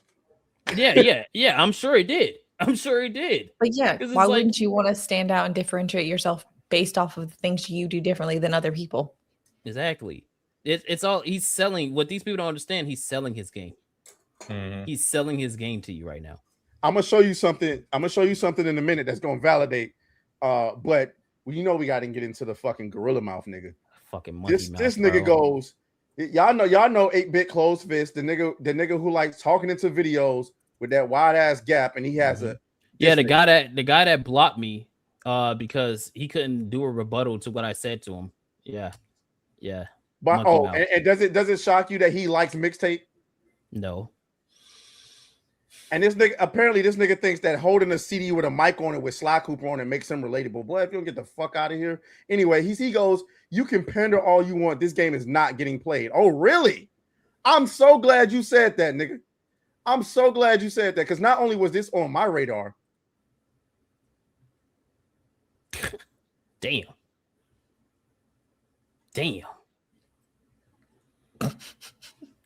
Hold on. Go back to that graph. Damn. That's a lot. By the way, this is one nigga, ladies and gentlemen. One nigga. I've been following this game for a while. I've talked to the dev too. Yeah, the game's good. He was I ain't finna sit there and go back and forth with you while I'm at work, but he was in my mentions today, and we had a little back and forth, but I had to get back to work. Hey, yeah. Go ahead, my bad. I hope he runs it up. I hope that, obviously, for a game like this, I think 10,000 players at release is successful for him, right? I mean, he's just one guy. I don't imagine there's going to be a whole lot of content, but for one guy making this, are you fucking kidding me? Hey, bro, I'm gonna be buying it straight up. Yeah. If not for nothing else other than to say, fuck this nigga. All right, go ahead, bro. You had the I was video. gonna say the exact same thing happened with Rift Walker. I don't know if y'all remember that. Mm-hmm. He did the same thing. He's like, there's no consultants, or you don't have to worry about modern agendas in my video game. It's just me making a bounty hunter game. Yep. And they tried to drag him too. Knight's Path. And what happened to all those games? A lot of wish lists, a lot of publicity. Now, the game still has to be good, by the way. Yeah. The game still has to be good. Like, I'm not going to sit here and be like, I'm just giving them fucking. And I want to let him know that too. I said that he responded to that. I said that. I said the game has to be good. And I want him to know that, hey, the game has to be good. I get it. You're by yourself, so you're limited. And it's not like you're going to get cooked, right? If the game isn't good. The game got to be functional, and it has to have a clear, gameplay loop that people at least want to. Because if I'm going to grift on it, goddamn, give me something to work with it. You know what I'm saying? But as long as that, we can give you feedback, and you can take that money that you earn and reinvest it into the next Luminary game to make it infinitely better. And that's what it's about at the end of the day. Yeah. Yep. Fucking gaming journalist, bro. Mm-hmm. Gaming journalist. Which we gotta talk about another one. Bro. So this is one of the guys that co-created Fallout. And he's talking about how influencers have changed opinions on games in the last decade and its impact. And we're just going to let him cook, and let's see what he says. Many gamers don't even look to influencers for reviews. They look to influencers to be told how to think about the games. So people don't form opinions from the online video. They're handed an opinion from the online channel they're watching. What this means is I've seen reviews go from this game has less combat and more puzzles and dialogues for you to interact with than this other game, to this game is stupid and slow paced and made for casuals. I think you should skip it. That's a huge difference in how games are presented. But more people are going for that latter. They're like, I don't have time. There's too many games. Just tell me whether I should buy it. Tell me if it's for me. So they find someone they just like, and then that person's opinion becomes their opinion. This has a positive side. It's easy to find someone who sides with your preferences and therefore is a good guide for you finding new games. And I've talked about that. That's how I look for game reviewers myself. I look at their reviews for games I already know. If they like the ones I liked and didn't like the ones I didn't like, then I will trust them going forward on reviews of games that I haven't played yet. But the negative to this is more and more people seem to be abdicating their own judgment to that of people they see online. It's like, I don't want to think about it. You tell me what I should think about it. And I see that sometimes on this channel when I get multiple nearly identical. So y'all heard the point. I want to hear y'all responses. Doolies, you want to go first, or you want me to take it? I'll go. You want to go first? Yeah. He's not wrong. Like, we see that continuously just in like the space in general of like movie reviews. The number of people who will regurgitate things that other people on YouTube have said rather than it being their actual personal thought. And it's very clear because they can't argue why they think that when they're asked to explain. They just keep saying the same point over and over again as if somehow it's a new thought. But I don't think it's good. Dude, like, but that's also what the fuck a review is. Yeah. So, like, it sounds like he just figured out what reviews are. Yeah. And it just makes him kind of sound stupid. He also invalidates his own point when he says, oh, well, if you find someone you agree with, that's how it always has worked. Like, the only reason you trust a reviewer is because there's a overlap in taste. Somebody can explain to you all the artistic validations of a project, but if you don't like it, it's not going to change your enjoyment. Somebody can explain to you why you should like it, but if you don't like it, you don't like it. And so he's upset because look, dude, he's a little bit older. Yeah. And so he doesn't like the shorthand. But what he's doing is he's assuming, and there is, like he said, there's like a lot of dumb fucks on the internet. Like, that's just the fact of the internet. But there is a shorthand where if you say it's for casuals, people know what that means. And so in a concise review, there are going to be people like, oh, dude, I'm not interested. If somebody I say, like, I respect says that, then I know what that means. And he's assuming that that's leading thought versus just people being very concise with the terminology that someone needs to know, like from someone they trust to understand if it's for them.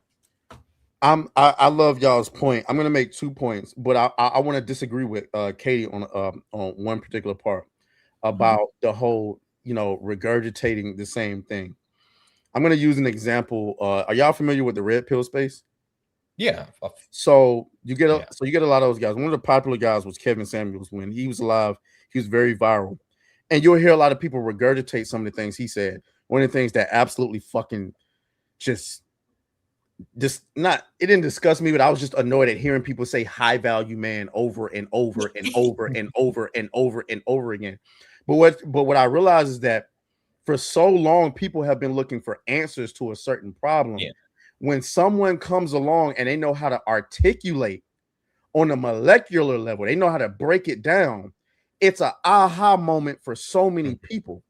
And so now that they, like, for example, in the dating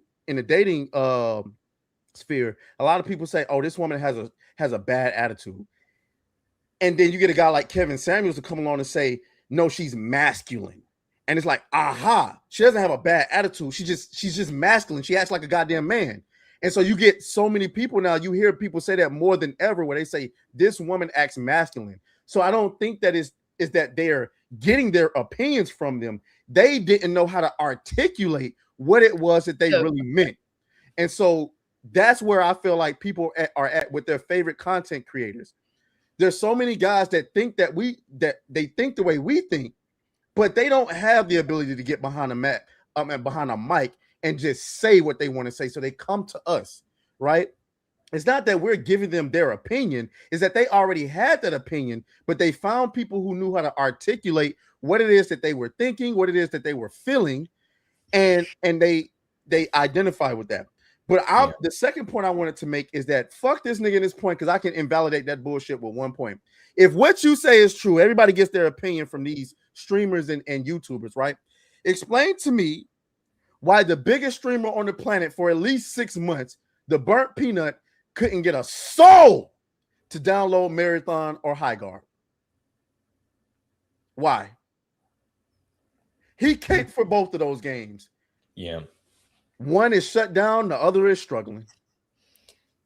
As a matter of fact, like I said in my video, I'm pretty sure the last we heard from Peanut, I don't know about you, Kato, but I ain't seen the nigga in my algorithm in forever. And the last we heard from him, wasn't he getting roasted by his own audience because he was trying to fake like he was loving Marathon and his own audience hated it? Yeah.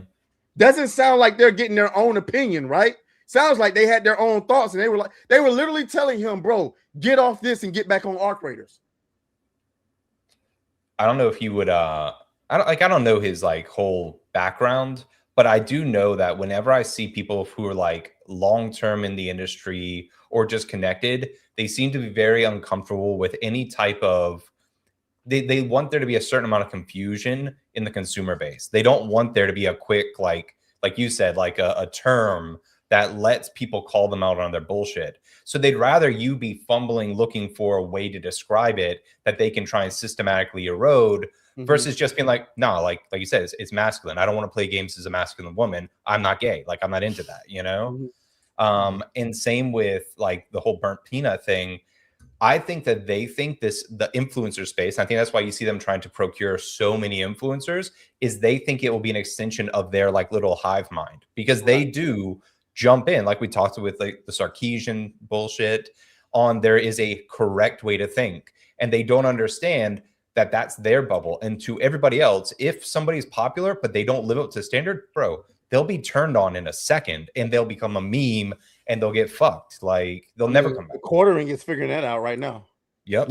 Better example, Legendary Drops. Legendary Drops makes very good videos on the gaming industry, and obviously you could tell he's just a gamer. They absolutely hate him because just regular people agree with what he's saying. And when I first saw this video, I was really fucking annoyed because I'm like, you basically, first of all, you contradicted yourself, or you proved your own point, because you're going, oh, you know, people just want to listen to the people that they, you know, relate to. And then I do that. It's like, I was going to say, but he said he did it himself. What the fuck are you talking about? But at the same time, there is a point of truth to what he's saying, where there are some people that will not like do their own due diligence and look into something. They will just listen to a review of something and then just go, oh, well, I don't want to deal with that. But however, they only do that because the person that they watch generally has the same taste in them. So they feel like if they're saying this thing, it makes more sense. And it's like, hey, I would listen to them. You don't know how many people, you know, message me, but like, oh, you know, that's why I didn't like XYZ. I wasn't able to articulate it that way. Like Atreus was saying, I wasn't able to articulate it like this, but you hit it on the head. And it's like, okay, that's what it's there for. Right. And but also a little pushback on. So say that part again. I just want to make sure I'm hearing it. Say that part again. The last thing that you said, the last little 30 seconds of what you said. Bro, I was flowing. I don't know, man. Yes. Okay, I got it. About doing the research yourself and seeing it for yourself, whether you like it. The problem is seeing for yourself is going to cost you $70 fucking most of the time. And by the way, if you play it for more than 2 hours on Steam, because on PlayStation, if you buy that bitch, you're cooked, right? So you better like the game when you buy it. On Xbox, they got a little bit more leniency, but generally speaking, if you spend more than 2 hours playing that game, you're not getting it back. So you have to go to your favorite content creators and like think about it. If you follow Vera Dark, you already know what you're getting into. She's playing the game for more than 2 hours. Yeah. So you can hate on Vera as much as you want to, but unlike y'all motherfuckers, you're writing up a review. We get to watch her review it. She's playing it live. So I can make an informed decision on whether or not I'm going to spend 40, 50, 60, 70, and shit. We getting up there at $80 fucking, which is a little throwaway topic that I don't think we're going to get to tonight. they are really begging for GTA to be $80+. Yeah, like it's gonna somehow raise the sinking ship of other games. That's just not gonna work. That's a topic for Monday. God damn it. Mm-hmm. But this whole thing, like this whole gaming journalist thing, like I really every time I see one of these people come out, my first thought is y'all are afraid. Y'all are afraid that a regular person in their spare bedroom will have more influence over, just general gamers than you do when you're, multi-million-dollar studio being paid shekels because nobody's listening to y'all anymore. Dude, they are. Did you not see the interview with Kevin Hart talking about that? No. What? Kevin Hart was talking about the fact that little baby Kevin iShowSpeed and like other influencers have more influence than he does and the industry does anymore, and how it's ruining the industry, and that how they're making more money than them. Well, that's because fucking Kevin Hart's an industry plant. Like, but yeah, that goes without saying. But. Oh well, yeah, that makes sense. That makes sense. I mean, from their perspective, because that kind of goes into the Robert Downey Jr. thing when he said that the other day, where he was like, he doesn't see influencers as, the next stars or whatever. And it's like, brother, Markiplier just made millions based off his name alone. And y'all can't get people to go to the theaters. Like, nobody's going to the theaters to watch y'all. There's people that'll watch streams, and they'll have more people watching the streams that'll go and watch your fucking movies. Yeah, like you're clearly just like choosing to be delusional about what's going on right now. Dude, more people watched YouTubers than watched Starfleet Academy. Yeah, True. That is true. Like, dude, Markiplier spent 3 and made 50 million. Like, Robert Downey Jr. is getting paid almost 100, and like, I doubt how do you get that return? Like, you don't think that Hollywood's thinking, fuck, that's a lot cheaper. That's a lot better than what we were doing.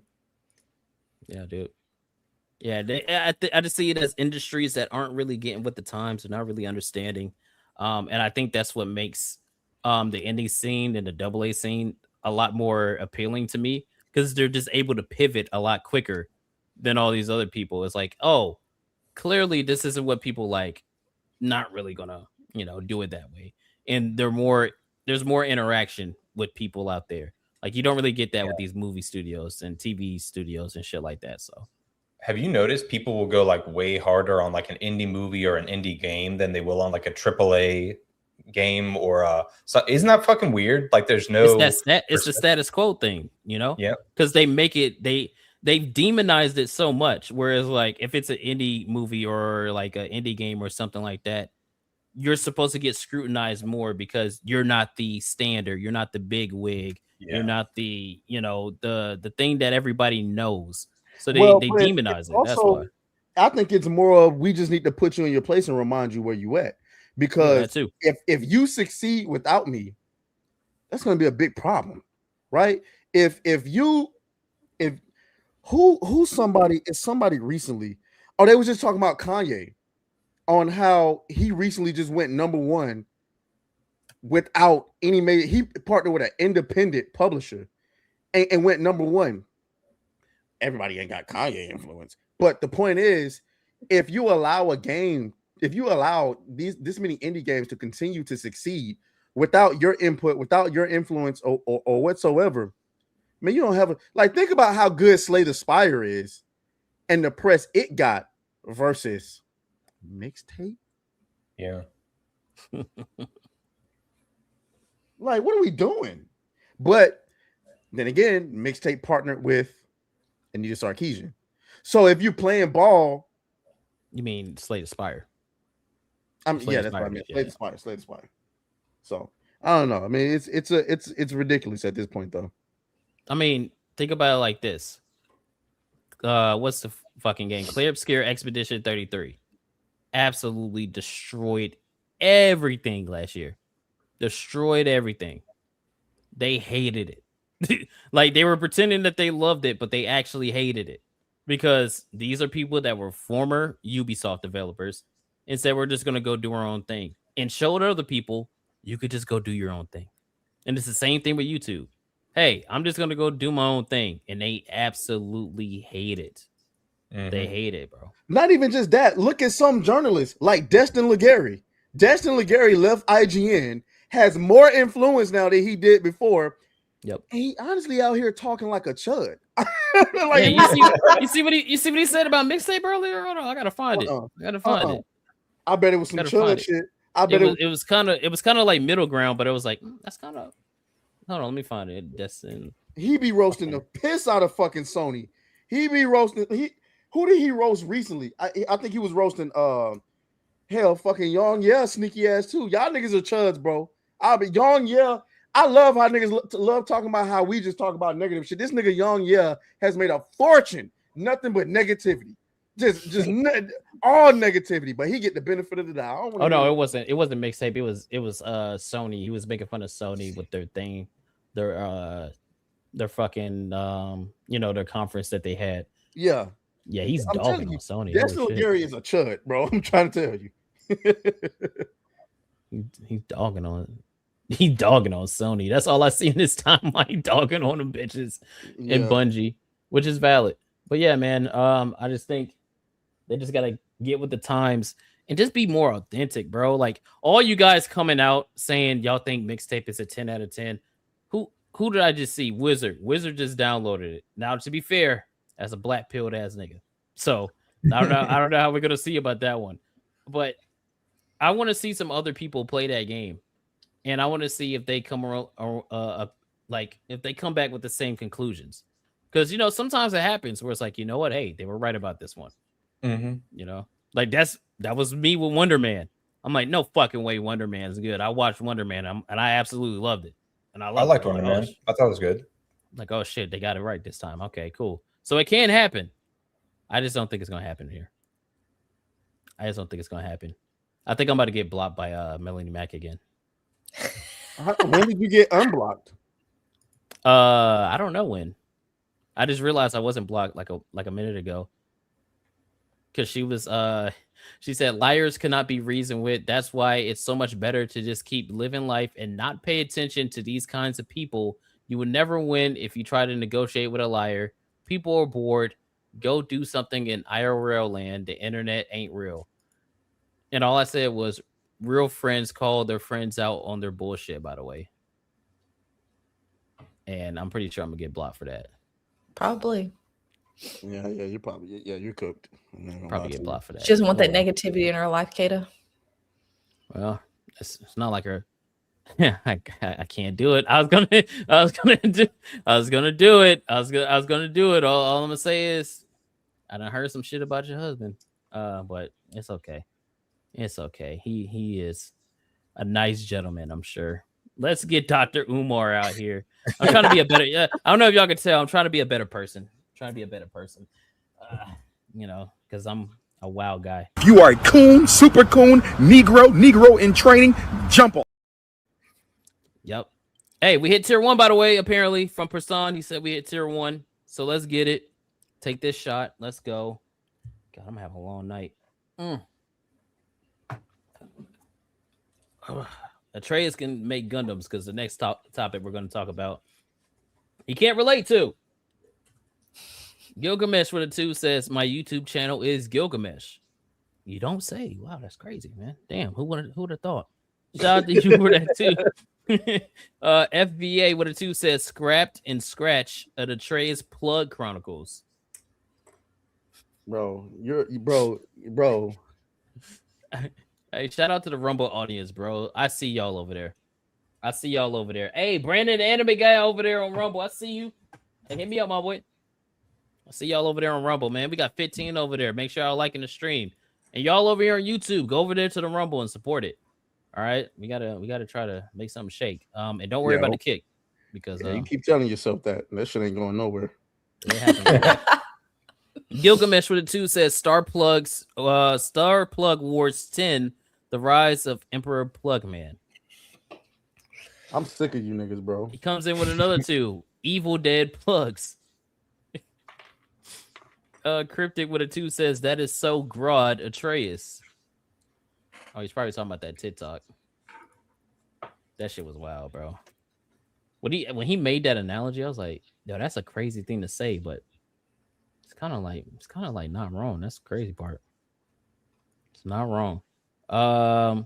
Justine Martins, what a 5 says Atreus here dropping plugonomics. It's a crazy profile picture talking about butt plugs.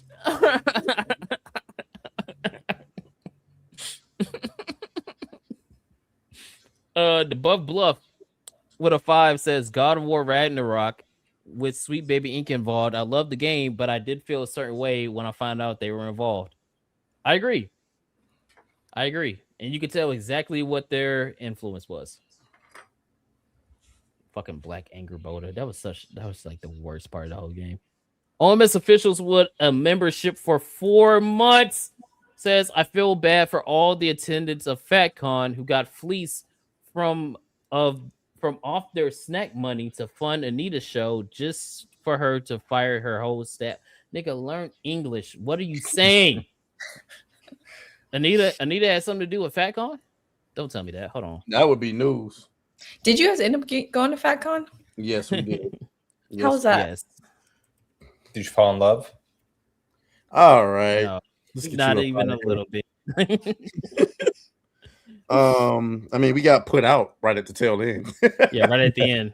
Because what was his name? Fucking what was it, Gary or some shit? Like it was some big dude that had a girl's name. He had a dress and hair coming out of his dress. It was fucking gross. And he had the audacity to have a fucking hamburger meat sticking out. Like, what the fuck is wrong with you, dude? And then also had the double audacity to smell like shit. The only one that smelled like ass. There was a bunch of fat bitches there. And you, as the only man that was like in a dress. Well, he wasn't the only man in a dress. But you as a man in a dress smelled like shit. And the fat bitches didn't. Riddle me this, Batman. It's fucking stupid. Gilgamesh with a 2 says Mortal Plugs, Plug Man versus Johnny Cage. Speaking of Johnny Cage. Eric Jenkins with a 2 says Plug Consultation Inc. teaching you how to plug. Gilgamesh with a 2 says New Plug Street are in a plug nation. Another 2, Godzilla versus Gruntman. He needs to be stopped, bro. He came in with another 2, Gruntman. We are a part of a grunt nation. Shut up. I'm about to ban this dude. FBA with a 5 says, I'm here to fund the plug dams and the ex-military dwarf that salivates souls. What? Oh.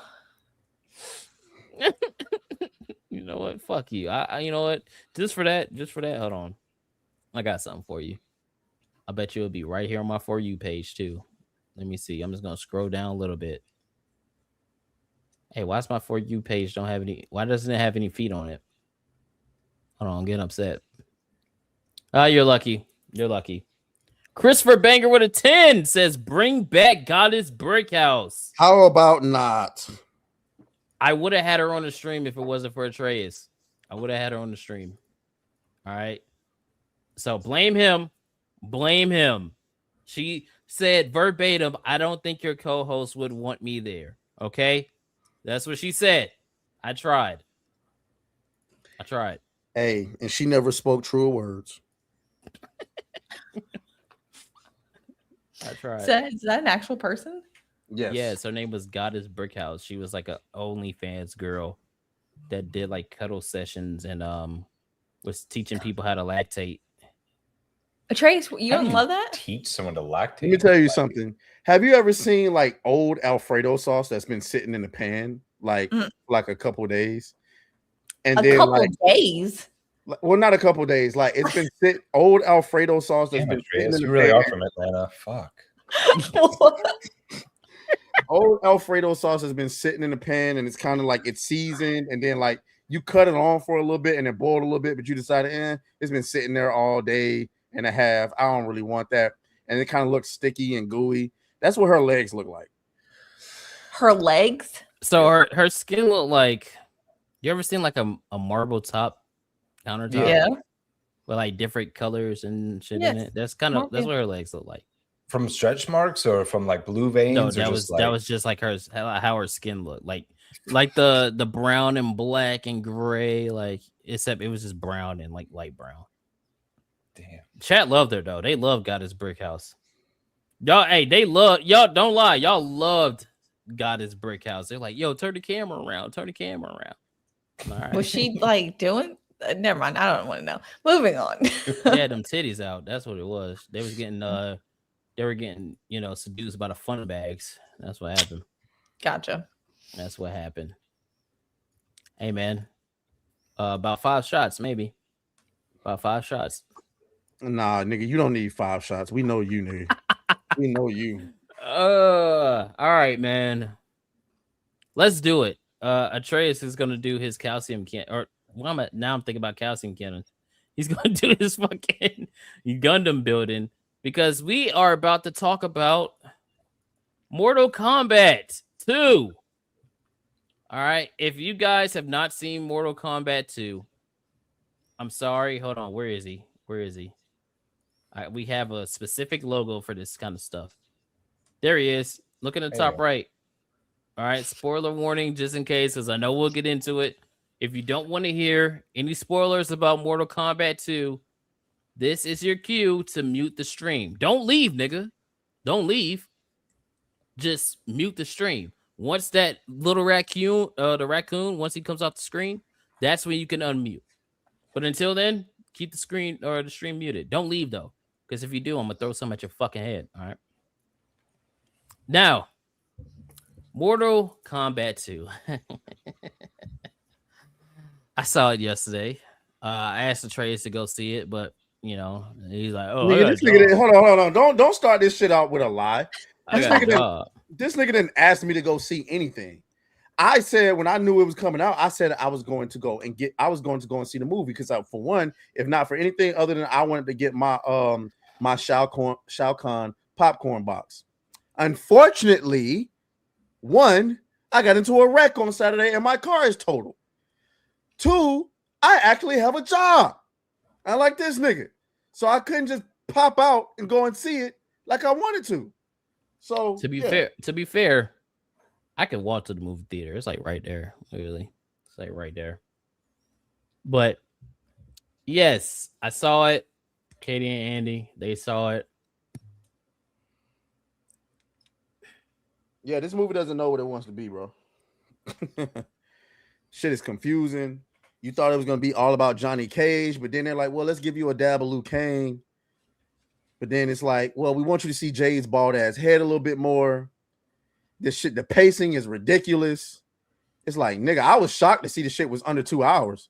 I'm like, what the nigga, fuck? you quote, damn, did you watch it or you quote? Did you watch the movie? That's pretty comprehensive. Yeah. Well, did you see it? I had to sell the high seas a little bit because of this nigga. But yeah. Okay. Because I'm about to say, what? Why you hitting it on the nail right now? Wait. I still got like 25 minutes left, so I don't know how it ends. But you know how I was watching it at work. I had to keep pausing and shit. Because this nigga hit me up and was like, hey, yo, you seen Mortal Kombat? I'm like, nigga, no. Does it look like I was left all bad and bougie? Like, no.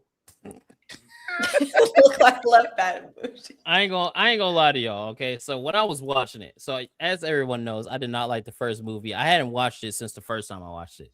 I rewatched it yesterday, and I disliked it more the second time I watched it. I think the first movie is fucking. I do not like it. The only redeemable thing about it is Kano. That's about it. No. You know the only redeemable part about this movie? That boy Cole got his ass drilled. No, not yet. We gotta get there yet. We're gonna get there. I couldn't hold that nut no longer. I had to get it out. Kind of like the writers for this movie with Cole Young. Because yes, they off that nigga. They drop. Listen, I ain't gonna lie to y'all. When that shit happened, when I saw it was Cole Young versus Shao Kahn, I was like, yes, he's gonna die. Yes, but I thought they were gonna pussy out and do like the, you know, he gets away somehow, but no, that nigga's done. Finito, dead. Cole Young is over. You know, hold on. Matter of fact, Cole Young is. Oh my gosh. I will say they did give him a nice-ish fight scene where he didn't go out like no pussy. You know, he didn't go out like no pussy, but yeah, he did. And to make matters worse, they don't even acknowledge it for real, and they never mention his family. And they dumped his dead body in an acid pool. Yep. Pause. They do mention his family in the beginning. Well, that No, was I'm talking about afterwards. Oh yeah, Like no. they don't go, oh, you know, all this is No. what they do. They're like, oh, he didn't make it back. Ah, Aw. man. Move on. It was quite literally like a fucking Brian. Oh, It's literally what happened. Jax goes, ah, shit. That's it. That's all he got. That's all he got, bro. Hey, yo, I just realized that Jack literally said, "Oh shit." That's all he said. He was like, ah, shit. And then they move on. They don't even have the sad music that plays or nothing. No, they don't have a moment of silence. But they started telegraphing it right out the gate. Like they want you to know that they're gonna kill him when he's whining about losing his family and how like it'll be all worth it. It was like, don't worry, we're gonna kill this motherfucker real soon. And then he fights Shao Kahn when like Shao Kahn's immortal. So that was hilarious too. Because it was that was another thing. It's like he's immortal. You couldn't win regardless. Yeah. You couldn't win. Okay, but to play devil's advocate, I had to complain about that. Because obviously, we don't like Cole Young. All my niggas hate Cole Young. Just one of the worst protagonists in all of media. He's quite literally nothing. Like, I watched the first movie over again yesterday. His whole character is, I'm fucking here. Like, that's his character. Like, there's nothing else to it besides his family or whatever. However, since this is the sequel, right? This is your chance as a writer, right? To work on that and to make the audience care at least a little bit about this character, right? Because you've already set him up in the whole first movie. He was the main protagonist. He is the descendant of Scorpion. That is not a small thing. So I'm not saying he has to be the main character in this movie, but when you end off the first movie of, oh, he's going to go and get Johnny Cage, and then you start the second movie with him not going and getting Johnny Cage, it feels like to me as a writer, you're pussying out and you're taking the easy way out. Because while it is funny that he barely has any screen time and he gets fucking offed when he has his first fight, it is funny. I think it's a cop-out and it's a lazy way to get rid of your poor writing as a writer. Because there is a way that you could still do that, but make Cole Young a more interesting character. Like you have him go get Johnny Cage. He's the one that introduces Johnny to what's going on with the tournament. And, you know, he's doing it for his family. And maybe the actor can act better because he definitely didn't in this one. But still, you have him act better and he has better writing or whatever. And he's like the eyes for Johnny Cage into getting into this thing. So when he does get offed, that's when you have Johnny Cage go, oh shit, this is real. Like, this is Mortal Kombat. This guy just lost his fucking daughter and his wife. It's still going to be shallow because these people clearly cannot write character, like the dialogue in this movie. Oh my God. I was huffing and puffing in the theater. The nigga beside me started laughing. I forgot. It was something that Jade said. I said, man, are we serious? And he started laughing. Like, I forgot which line. No. Because it was when Katana comes back from the portal and then Jade confronts her. And then that's it. Like, she's just like, yeah, I'm supposed to be the sword of Shao Kahn. And Katana looks at her like, bitch, please. And walks away. I'm just like, is that it? Are you serious? And then he starts laughing. But like, you could do something with Cole. But I just feel like just killing him off like that, even though it is funny, even though that's what we all wanted, I just feel like from a writing perspective, there's a better way to do that. Well, and they didn't really do it. Obviously, I don't know. I think it might have been intentionally bad, but it feels like this movie wanted to be Street Fighter, like what Street Fighter is doing, but they failed poorly. They're doing a poor job. Remember how I talked about how there are some movies that are not trying to be, they're not trying to be Oscar bait. They're just trying to be an entertainment. It seemed like this was their poor ass attempt at just trying to be a Mortal Kombat, but live action. It's like, first of all, the fight, I don't know how you don't improve this. The fight choreography in this fucking movie is garbage. All right. They're moving so slow. The shit ain't hitting hard. I feel like niggas are ballerina dancing. Am I fucking bugging? It was. I would say I thought the fight scenes were a little better just because. Trace, what bootleg version did you get? You gotta remember, he so was with Jax wasn't Sparrow moving in watching. slow motion to y'all. Yeah, but he is slow. He- His whole Yeah, thing is he's like he's slow. got robot arms. He's hits a rock and hard. sock and robot. At any point, did you feel like he hit anybody hard? No, he but knocked the motherfucker shit out of dies. Jade. Yeah. He picked her up and slammed her against her pole. That's it. I want to see this nigga knock somebody's head off. He has metal arms, and why would you put him up against the bitch you knew you didn't want to kill off? You knew you wasn't finna have a ball diversity bitch die. So why the fuck would you put her up against Jax? And why I thought the fuck fights did were I get- better. Huh? The fights were good. I The fights think were the better. Liu Kang Kung Lao fight. That fight was cool. That was the one moment I set up and I'm like, this is fucking Mortal Kombat right here, because it was Kung Lao is, and maybe I have a little bias. That's my favorite character in Mortal Kombat. But you have Kung Lao resurrected from the dead, right? And you have Liu Kang, who's like, fuck, they grew up together, and he doesn't want to kill this man.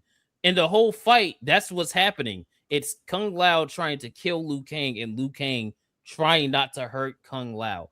And it was very good. That was the one moment I'm like, we're having some good storytelling elements happening right now, because it's a fight scene, but it matters because he actually cares about this character. And plus it looked good. And when they did like the color swap thing, like, because you remember the stages used to change colors, especially in Mortal Kombat. I think it was 11. It was either Mortal Kombat 11. I think that's the one that did it. It was like, dude, I fucking love that. That was a very good fight scene. It was awesome, man. But also, as much as that was a good fight scene, it just didn't have enough time to marinate to me. Yeah. He showed up on screen and like, yeah, I'm back, bitches. You know what I'm saying? Slit a nigga's throat. And then like 2 scenes later, he was fighting Liu Kang. It's like, well, wait a minute. Let my boy Liu Kang die. That's why I feel like Mortal Kombat is just too big to just be doing a film. The lore is too big to it's too many characters. You need to do a series. It needs to be a series. It needs an HBO like series, in my personal opinion. And because Liu Kang, first of all, this Liu Kang actor is, I'm sorry. I thought he's physically he's a little bit more imposing than he was in the first one, but this nigga's he's a booty bandit. Let's keep it a bean. No, man, I gotta disagree. I think he did better than the first film. Okay, he did, but it ain't hitting slam. He felt like he was the only. Like, I'm gonna be honest, he felt like he was the only one trying. Like him and the Katana actor, she was okay. I say she tried. It didn't really work. But him and the Katana actor felt like they were the only ones trying. I even feel like Carl Urban wasn't even fucking trying. Like I thought he was just there to fucking be there. Like, and that's a whole nother. But that's why I say it feels like they didn't know what they wanted to do, because it seemed like the film was just going to be focused on Johnny Cage. But then you got so many other characters that you want to give hype to, and then from I understand they introduced Johnny Cage in this one, but it was like that was the only new character, so to speak, as far as on the good side. Well, I wanted to see some other people too. But that's why I said this movie's too small for what it is that you're trying to do. That's why the pacing is so off. Like, I'm thinking we got one little scene of Johnny Cage, like, damn, my career sucks. All right, nigga, Mortal Kombat time. Like, damn, nigga. Like, what the fuck? Can I see his life struggle? Can I see the nigga who was a 5-time black belt? Can I see that a little bit? That was my complaint, because I'm like, it works. Like, the moment works if you would have gave it more time.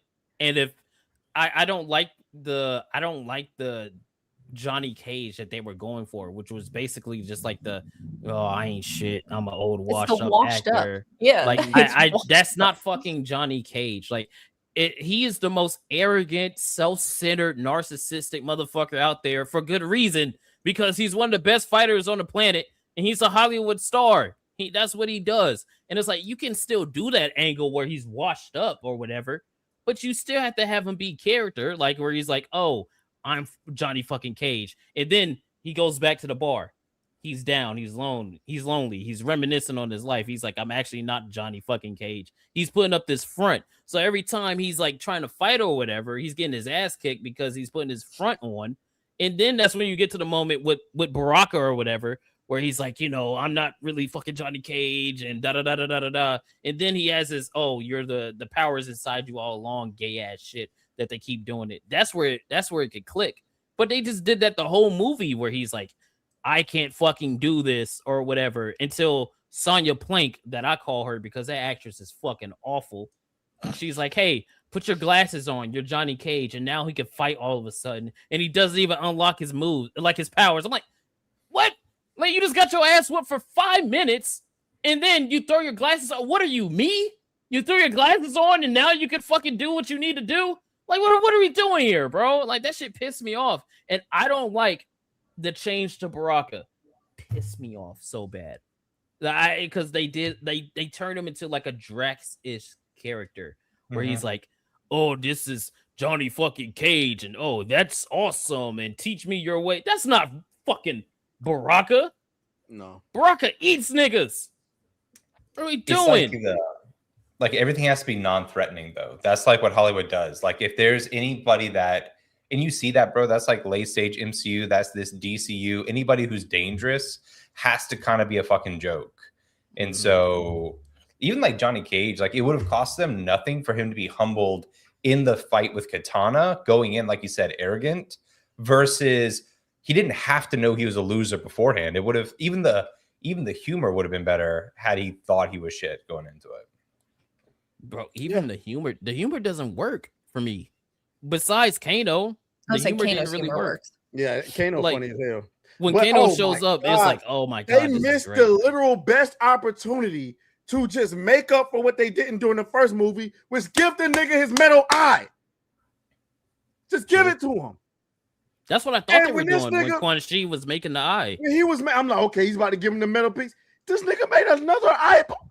It's like the people that make these fucking movies are embarrassed at what the original fucking shit was.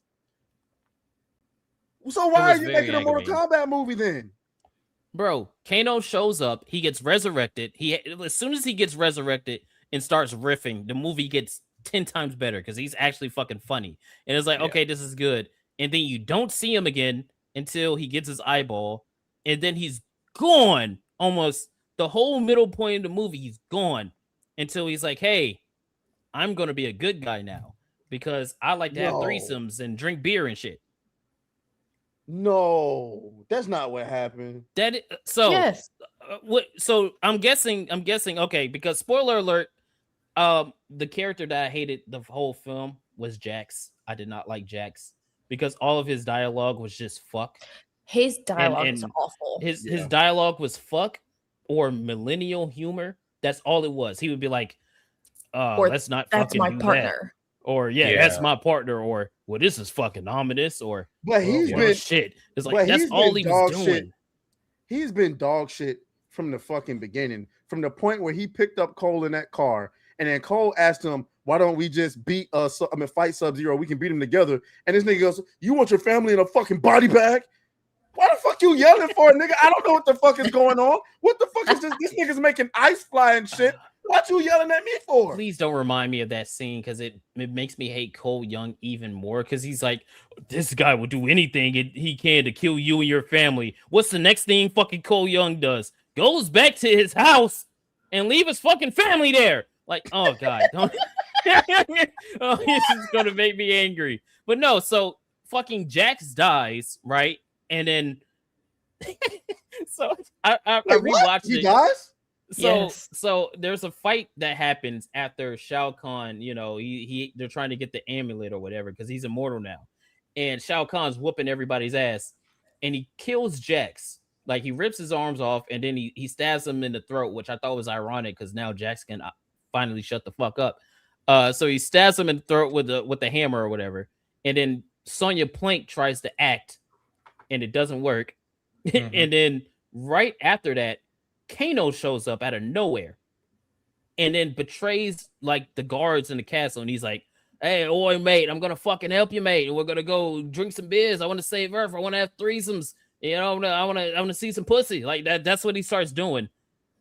And then they go to hell. Like, bro, the pacing in this film, like, that's why when I made my video, like I recorded today, it's an hour long recording because I can't fucking just talk about it because the pacing's so fast and there's so much bullshit in the movie that it made me more angry as I'm thinking about it. Perfect example, right? Remember the first movie, and we've all played Mortal Kombat. We know how it goes. Raiden says you cannot interfere because if you interfere, the elder gods will disqualify you, right? So that's why Shang Tsung has to fucking sneak and do all the things that he's doing so that he doesn't get seen by the elder gods, right? And then the same thing in this film where they're trying to sneak around and get all these amulets and bodies and stuff, okay, right? Until the end of the movie where after Shao Kahn beats the shit out of Sonya and then, spoiler alert, kills Liu Kang, and it's like, oh, Shao Kahn fucking wins. And then Katana's like, no, I want to fight for Earthrealm. And then the fucking elder gods with their stupid little scoreboard in the sky make her go to Earthrealm, which means you stupid bitches, you've been watching the whole time.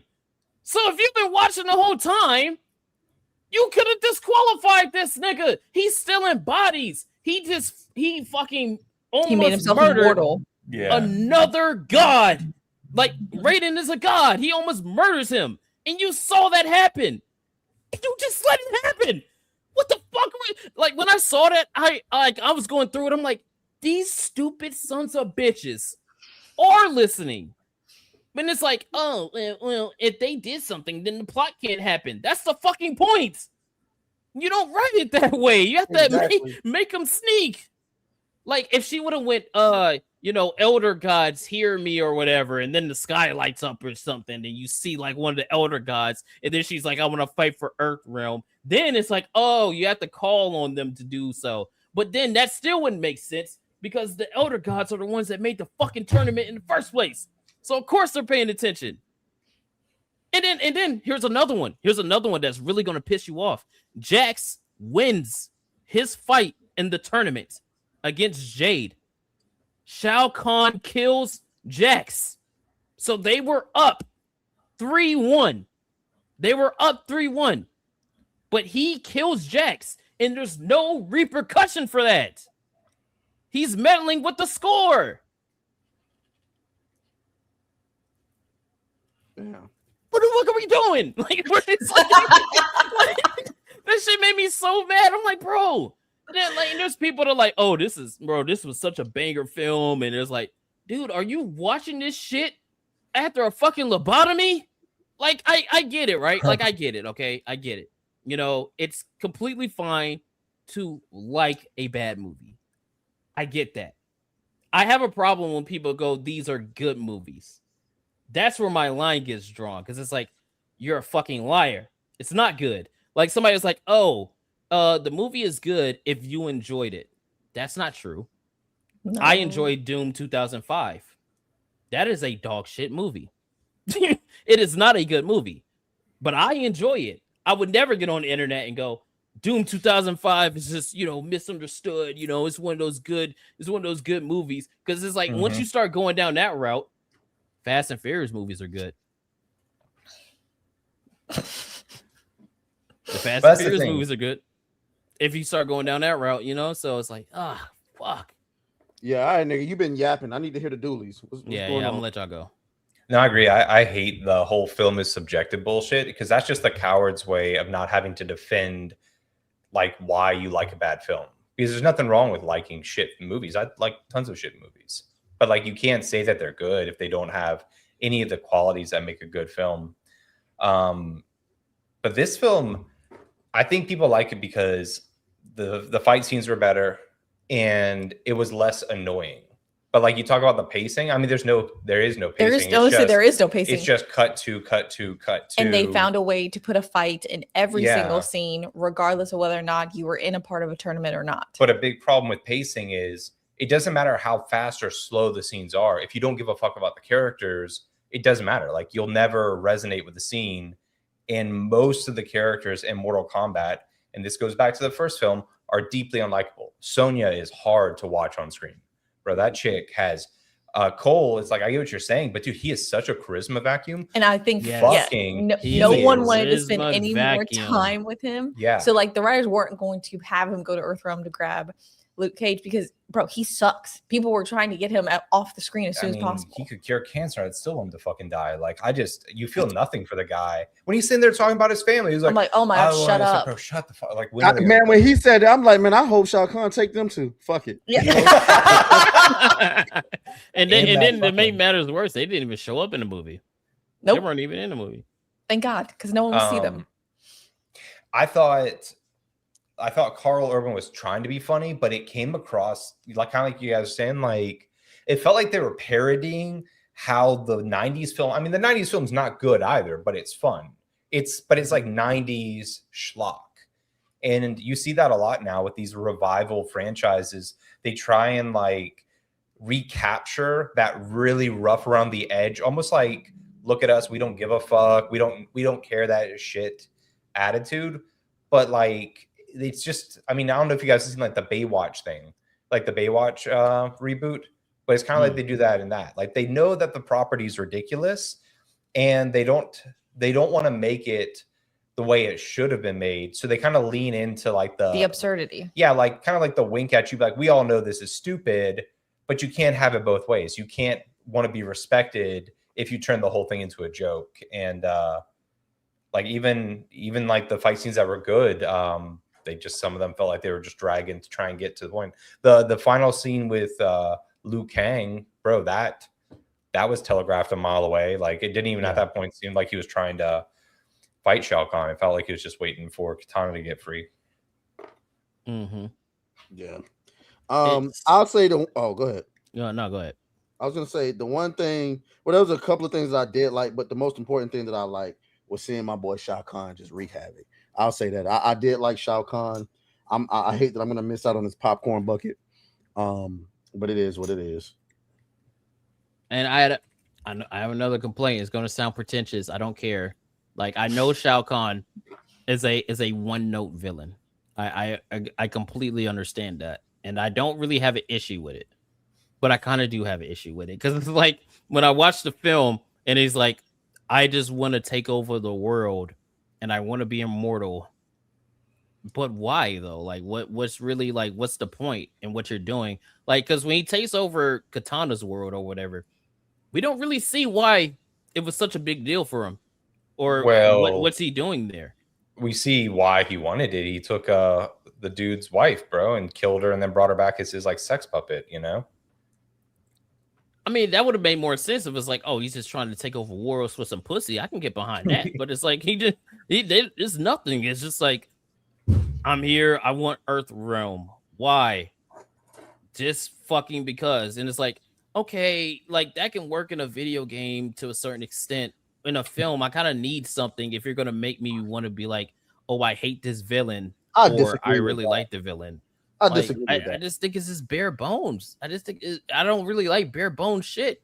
But give see me something. The problem there is that I don't have a problem with a villain who just is evil for the sake of being evil. Like I just want to conquer some shit. You know what I'm saying? Like old boy said, what's his name? What's his name? The comedian, the white comedian, that's bald now.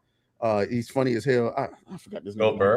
Bill Burr. He got up on stage and said, man, as a white man, I had to stop wearing suits and I put on a suit and I just want to take over some shit.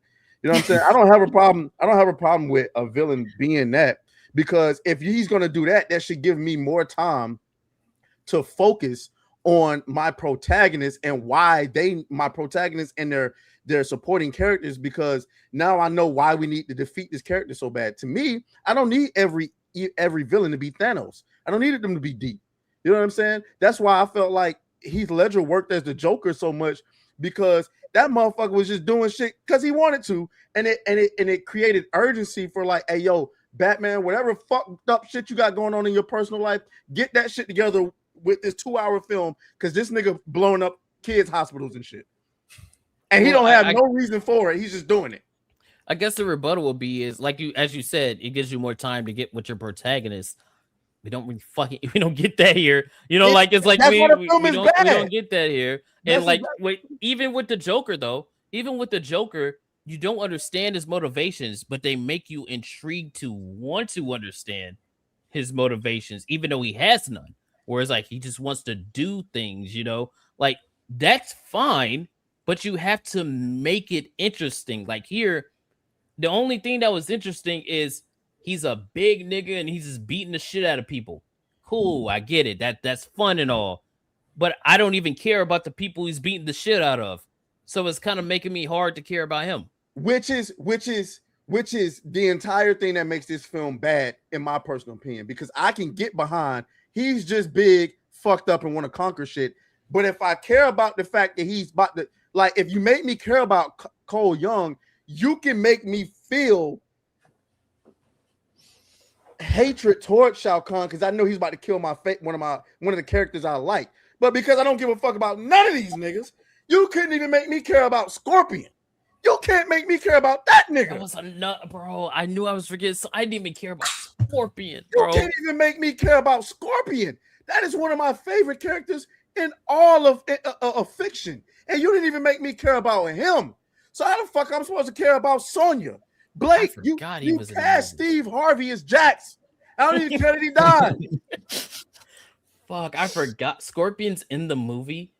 And I hated that little segment. I forgot all about that. Thank you for reminding me. Fuck, I gotta go back and re-record something. Because I completely forgot. Like, they're like, you need to go to hell to get the amulet from not Noob Saibot. Because they never call him Noob Saibot. They just call him Beyond. That shit pissed me the fuck off. I'm like, call him Noob Saibot. That's who he is. You know, but they're like, you gotta go to hell. But then when you go to hell, like, he's made hell his heaven. And it's like, what? And he's like, oh, you can make your dreams become reality or something if you have enough he's willpower. the master of hell. And then fucking Kano's like, oh, I knew hell was cool, you know, like I knew it was gonna be cool down here. It's like nobody's gonna like rebuttal against this. Nope, nobody really rebutted against it. It's like, oh, we're doing that shit again. Okay, that was kind of aggravating. How many hell is not so bad stories are we gonna get at this point? Because I just got finished watching this episode with Invincible where they're trying to. Oh, hell is really not like, okay, I get it. You niggas hate Christians. Can we fucking move on? Yeah, it's fucking aggravating, man. They're trying to get membership. Who said it? Dr. Gray. Scorpion didn't even mention the fact that Cole is dead, bro. Like, he didn't. Like, what did he say at the end of the Scorpion first movie? even know? He said, "Protect my bloodline." This nigga Cole is dead and left his family defenseless, and you said nothing. Fucking hell, bro. Hold on. Who, Prasan, I have to disagree with you. He said Frieza is one note and he's one of the best villains ever. Frieza's not one note. He quite literally has an empire and he wants to conquer other things. And the reason why he hates the Saiyans is because he's racist. Because he calls them monkeys, literally. Okay, hold on. The only thing what you just said, the only thing that makes sense to me is that he's racist, which He's I racist. do, which It I gives him do another feel, layer. But wait, I do feel that adds another layer. But you said he has an empire and he wants to conquer shit. Is Shao Kahn not a nigga with an empire that want to conquer some shit? Yes, but I know why Frieza wants to conquer things. Why? Because he's he racist. doesn't like these niggas. He's racist. Like, What you're just saying, like Shao this- Kahn needed to be a little Racist racist. against the Saiyans. What about the other fucking planets? He just want to blow shit up. Yeah, but at least, you know, again, that goes back into you kind of care about the characters he's trying to kill. So it's like, what- fuck that, nigga. You know what I mean? So it's like- You slid out of there with that one. You slid out of there with that one. You know, but when I'm watching Frieza, I kind of get an understanding. It's like, oh, this nigga's evil. He doesn't like these people. Why doesn't he like these people? Oh, because of the prophecy of the Saiyans, the Super Saiyan. He doesn't want the Super Saiyan to come and kill him. So he's killing them so that they don't come and destroy his empire. Shao Kahn, I just want to kill people. And it's like, okay, fine. But and the thing that makes it worse is I rewatched the Street Fighter trailer. And it's like, I see the Street Fighter movie is going to do exactly what I'm complaining about, but do everything the right way. That's what it looks like. It looks like you're going to have the backstory and the lore of like the world they're in, but they're also going to have a character motivation, you know, with Ryu and Ken. Like, it looks like that character motivation is going to make sense and the story's going to stick with those characters. And if M. Bison has like good motivations, I see that movie being better than this one. You don't think they'll do like what they did with this one though, where it's like a drive-by? Because dude, the trailer for this looked like you were gonna spend a lot of time with Johnny Cage, and you really didn't. Yeah. Yeah, they did undersell like just how much he doesn't really do anything in a movie. Yeah. Like at the end where he does his, the power was inside you all along, part 2. But then he gets his powers and he does his like ultimate kick or whatever. Like the pacing of how that ends is so terrible. Like it's not even funny. Like he gets beat up, Bald Jade shows up and starts doing the green beam. Kano shows up out of nowhere, starts doing the red beam. Scorpion shows up, starts doing the fire breath, and it's like all these characters are trying to kill new Cybot or whatever. A bunch of characters who don't know who each other are or care about each other. So why should I care in this moment that they're about to triumph over this character? And then because you want Katana to win. That's why you're supposed to care. It was like some Captain Planet. Katie, I'm so glad you said that, because Johnny Cage is the one who's getting the pep talk in his brain from Raiden or whatever. Yes. And then fucking Katana just gets up and does it just because. So Johnny Cage. Okay, stop. No, not just because. You saw her motivation and why she wanted to kill. No, he's saying that she didn't need the pep talk to get back up. Oh no, she didn't get the pep. She didn't get the pep talk. She just got up. Johnny Cage is like, "Oh, there's 8 billion people. They chose you or whatever." And it's like, wait a minute, we already fucking just did this when he was fighting Baraka. Why are we doing this again? That was the moment he should have had his powers come out. Like what? Oh man, and it just goes. They destroy the amulet. Kill Shao Kahn. Katana's the queen now. Bald Jade's there. Hey. Why is Bald Jade still alive? I don't know. Because Katana got her spared. That's why.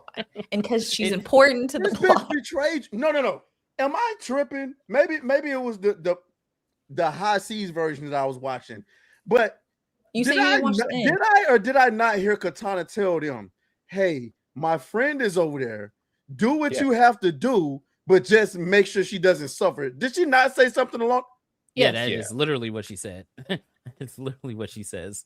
Hey, yo, what the fuck? So wait, you're okay with her getting killed. Then she betrays you, and you don't smoke the bitch. You know what that's well, not only that, but she puts her like second in command. Yeah. Diversity plot armor. You can't make this shit up. That's the only reason Jade is still alive. Because it doesn't make any sense. She betrayed you, and you were already cool with her dying in the first place. Yeah. And bro, it doesn't even really feel like they're close. Like they keep saying it, but it doesn't feel like write that line. Like why would you tell them, hey, listen, my friend is over there. You can kill her. Just make sure you make it quick. Or like, what it made it better? She's like, I spare one of yours. Make sure that you spare one of mine. It's like, okay, now it's like, okay, maybe you care about her, but she said, yo, if you're gonna kill her, just make it quick. Damn. Like you didn't even second guess that shit. You didn't even try to negotiate. Hey, maybe can you know what I'm saying? She's not that terrible of a person, even though she's serving Shao Kahn. She's just a little misguided. Nope.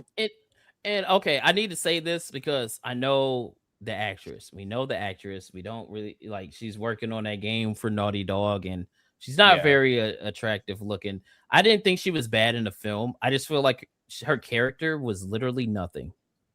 Like her character was, hey, I'm your bodyguard and we're supposed to be sisters, but I don't really feel like they're close at all. In fact, I think they kind of hate each other.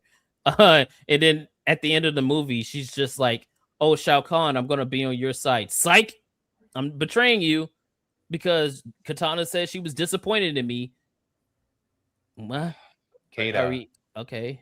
Women not seeming close, betraying one another, just talking about their relationship, bro. That's a female relationship. That's the one part of the film that was true. That was the most honest part. Was the only honest part.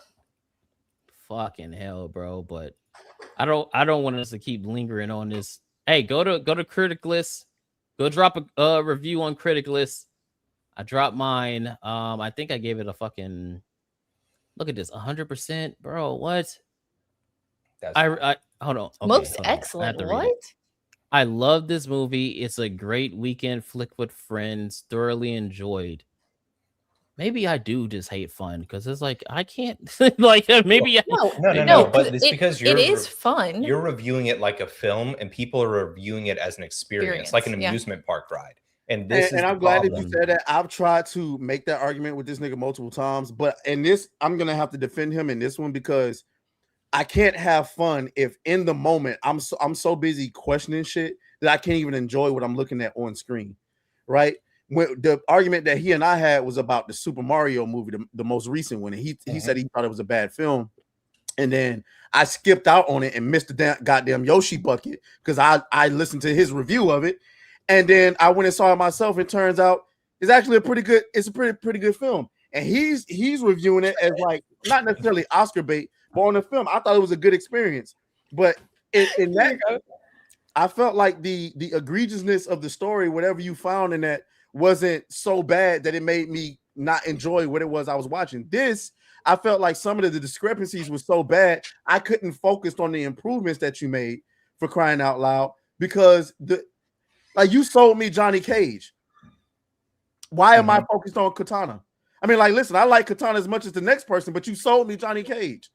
I can't focus on my Liu Kang and Kong Lao fight that much because I can't get over the fact that Liu Kang is fighting his reanimated brother and he can't even deal with that cope real quick. He can't because he got to fight him instantly. So that's why I'm like, it's not fun to me because I'm trying to cope with what you put on screen, and that's why I don't think it was fun. Oh yeah, and then Thunder God, the god who is all powerful and can like wipe out the whole like champions list, gets his throat slit open by a hat. Oh my god! Just stop this! Just stop it! Just stop it all! You know, like when I heard that, when I saw that, I'm like, wait, like this is Raiden. He can literally beat anybody's at. Oh shit! Look at that. If he'll come through, because the green screen doesn't want him to come through. My Yoshi. Wow, it's like that. She really got up, got the Yoshi bucket, and came back to flex. Wow. Crazy word. Yeah, go over the critic list, man. Drop a review. Make sure that it doesn't go higher than like 50 something. You know what I'm saying? Like it's just where would like, you rate it compared to like a Godzilla versus Kong? Like just in complete, inane, like smash your action figures together, like type stuff. Well, at least in well, no, I'm thinking about Kong or Godzilla King of Monsters because that had a better like. Because Godzilla versus Kong, I don't really remember that film for real. But that's at the least point. there's not a lot of dialogue. At least all the things that I can remember, it was more coherent. It was more coherent as a story, even though it wasn't a good one. It was more coherent, and it was like you could tell from a mile away. Obviously, Kong and fucking Godzilla go to team up against something, and it's like, okay, that's fine, it works, but it's like, I'd probably watch that before this, to be honest. Because like I rewatched this again because I had to, make the video, and as I'm watching, I'm like, God damn, dude, this shit hurts. Like it's like it hurts. Like you get this one moment, like Johnny Cage is having his reflection. It's like, yes, we're getting our character work. Boom. Oh, he just goes into fight. Oh, let's just keep going. Oh, Raiden gets his throat slit open by a hat, and now he's getting the power sucked out of him. And it made me more angry when I'm thinking about it because it's like they took his power, gave it to Shao Kahn, and when Shao Kahn gets his fucking throat slit open, he heals almost immediately. But Raiden did not. Raiden's powers, and not even 100%, because he's still got an itty bitty bit of his own power left. Yeah, but like 90% of Raiden's power means your throat gets slit and you're fine, but not when the guy you're at 100% actually rated. Yeah. No. Here's the thing. If it was that easy, to hurt Raiden, why the fuck you ain't just lead with that in the first movie? You mean to tell me all we needed was to slit this nigga throat? But then it gets worse when you think about the first movie, because remember what happens after they get attacked at the temple? They go to that one area in between the realms, and he's like, they can't get us here. Hold on, dumb bitch. You're telling me you had a place that you could go to train where you can't be attacked and you didn't go there first?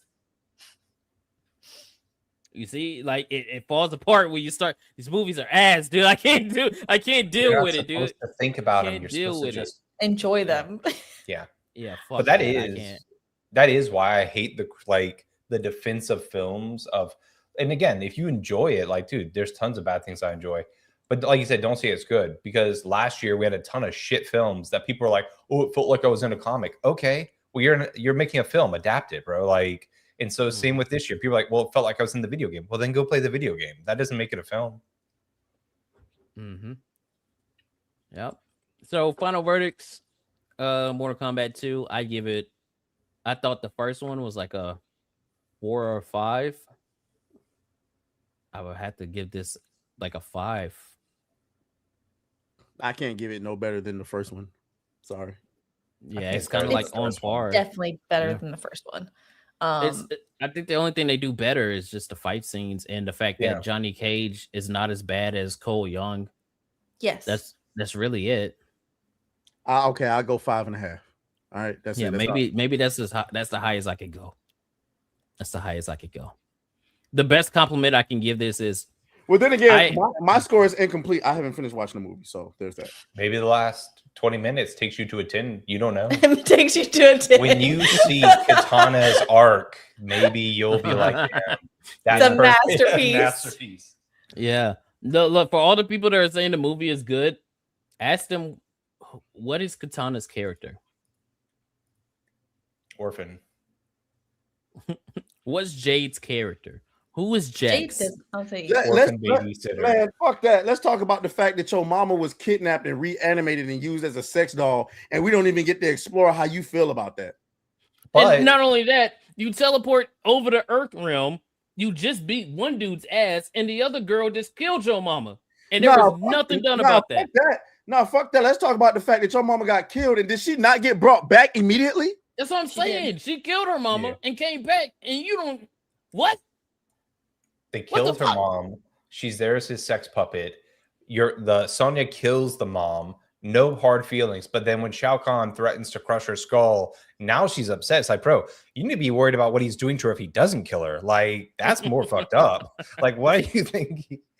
Yeah, he's banging your mom out. She a dead corpse. He just banging that shit. You just let it go. Like, she's like, he opened my eyes. Yeah, he opened some other holes too. It's crazy. Oh. Yeah, but I can understand why people would be like, oh, that was awesome. Oh, fight scene. Luke came. They killed Cole Young.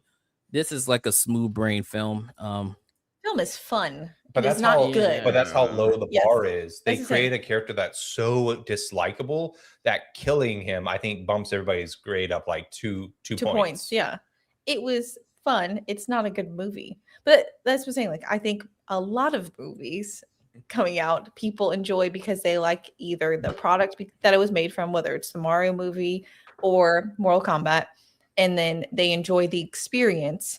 But if you actually think about the continuity, like the actual story they created, it's not good. Mm-hmm. You can't even explain to me probably like if we asked all the people who saw the movie, like, what was the reasoning behind it? It would be the fight scenes. People like seeing the fight scenes. People like, I enjoyed the fights, which is, you just saw a tournament happen on fast speed, which it was fun. Yeah, it's not a good movie. Yeah, I guess, man. Fuck that movie, dude. Like, they're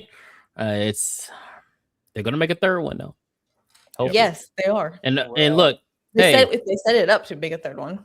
Hey, look, you have nowhere to go but up. Literally, you're at the bottom already. You just have to keep going up. But they're gonna go down because they're going to the Nether Realm. 100%.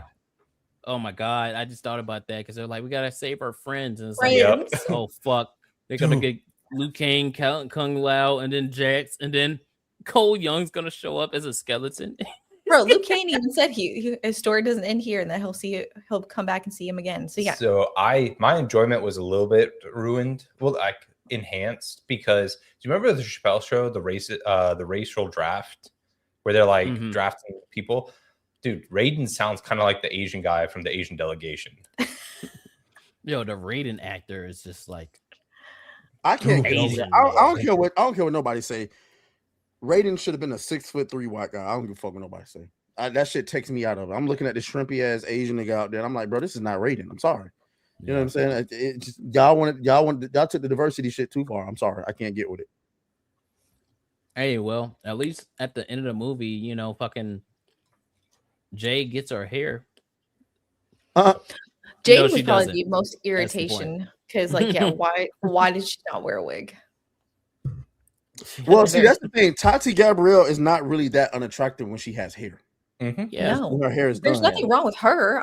Why is she not wearing a wig? You're playing a character. Turns out very few people can it's be sexy bald. It's really nothing wrong with her until she opens her mouth. Then that's when it's like, all right, shut up.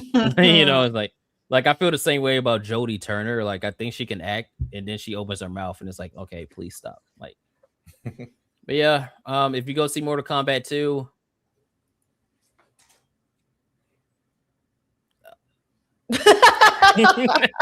Enjoy the fights. Enjoy the fun, I guess. I don't Yeah. know. I was trying to think of a compliment. I can't. The fights are it's like- good. I was saying the fights are good. If you think too Yeah. much about the storyline, you'll hurt yourself. You don't. That's the thing. You don't have to think to notice it. It doesn't make sense. Liu Kang knows for a fact that Shao Kahn is immortal, goes one-on-one with him, and he's telling Jax to get the amulet. And Jax, who was like the strongest motherfucker, is struggling to open this thing. I'm just sitting there and I'm like, where's Kano? Or no, not Kano. I was thinking where was Johnny Cage, because Johnny Cage could have just tried to open it up or something. But oh yeah, he didn't have any powers, so which was also a stupid retcon. Like you have to unlock your fucking powers. What? Are you stupid? Like that's dumb. And oh yeah, notice how I brought this up again. Fuck, I just thought about another plot hole. Remember the first film? You have to have the mark of the Mortal Kombat logo on your body in order to be a champion. And they know at the end of the movie that Johnny Cage is the next champion. But in this film, they never mention the mark. Nope, not once. So Be weird, how is yeah. he a champion and how did he unlock his powers? Well, you know, hey, at least he did a split and hit Baraka in the balls. The fuck up, man. God. No, bro. Oh my god. I can't. We'll be here all night. Never mind. That's fuck this movie, dude. Fuck it, man. Hey, but there's gonna be somebody like, oh, you just hate fun, I guess. If you say so, man. Whatever floats your boat. But yeah, boys, we are getting ready to wrap this thing up. We got some super chats to get to, man. Hey.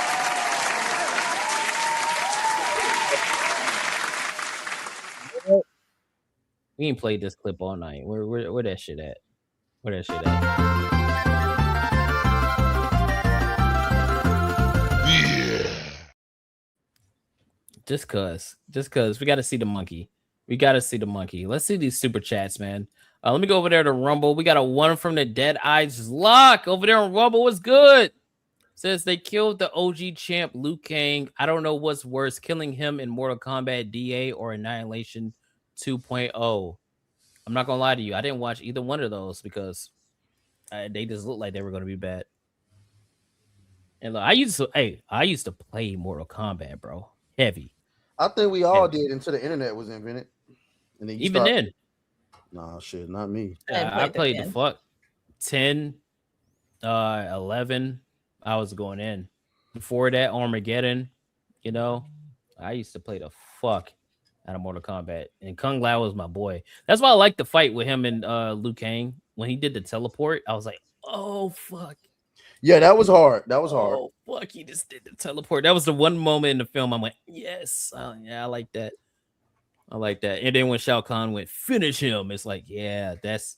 Now you're doing the fan service right. Unlike the first film where you're like just spitting out lines because people know it from the film. Like, but yeah. Man, when people know it from the games. Or from the game, yeah, you know what I mean. UFO Mega with a 2 says, you get rear-ended Atreus or you rear the end. Let's get you up out of here. Eric Jenkins with a 2 says, have some decorum, Jesus. No. Matter of fact, I'm gonna go through my likes right now and find some feet. Gilgamesh with a 2 says, Mortal Complugs 2, Plug Man versus Grunt Man. You niggas don't like- get tired, bro. Can we ban him, bro? He came in with another two, says Mortal Complugs Gruntman versus Jax. You niggas don't get tired, bro. He came in with another two, Mortal Complugs 2 Gruntman versus Kano. What is going on? He came in with another two, Mortal Complugs 2 Andy versus Plugman. I thought they were funny, but actually, now that I think about it, get this fucker out of here. That's fucked up. And we didn't get to talk about Starfox, but this is funny, bro. Look what they did to Slippy. That is funny. Look what they did to Slippy.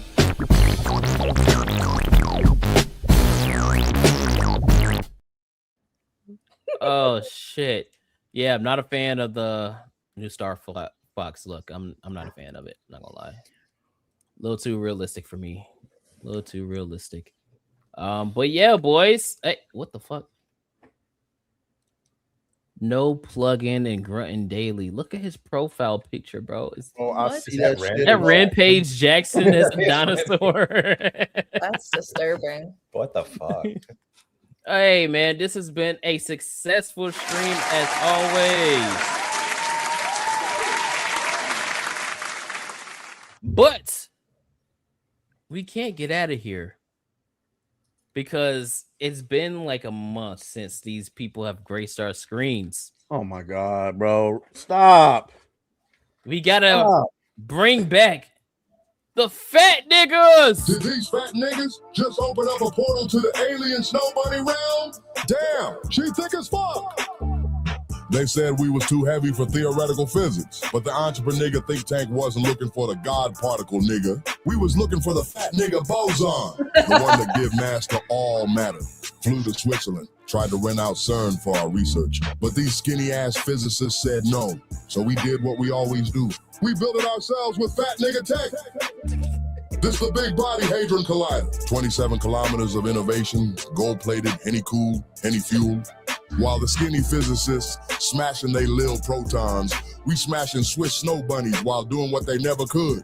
Make first contact. And I ain't just talking about aliens. Babe, why does the math feel like foreplay? Cause E equals my cock squared. Fat nigga how? Engage Henny reactor. Engaging Hennessy reactor, nigga. What? The portal open. It's them. The alien baddies from Snow Bunny Prime on the other side. And they needed our help. They haven't seen a male for over 1,000 light years. And their population is rapidly declining. They begged us for our DNA. Yeah, I think we can help with that. We got to work making fat nigga alien hybrids. Where should we populate next? Drop a comment. Hey, yo, shut the fuck up. It's fat nigga season. Yeah, shout out to the fat niggas, man. Hell yeah. Hell yeah. He said E equals MC my cock. That's That nigga crazy. Bro. That's crazy work. Crazy work, boys.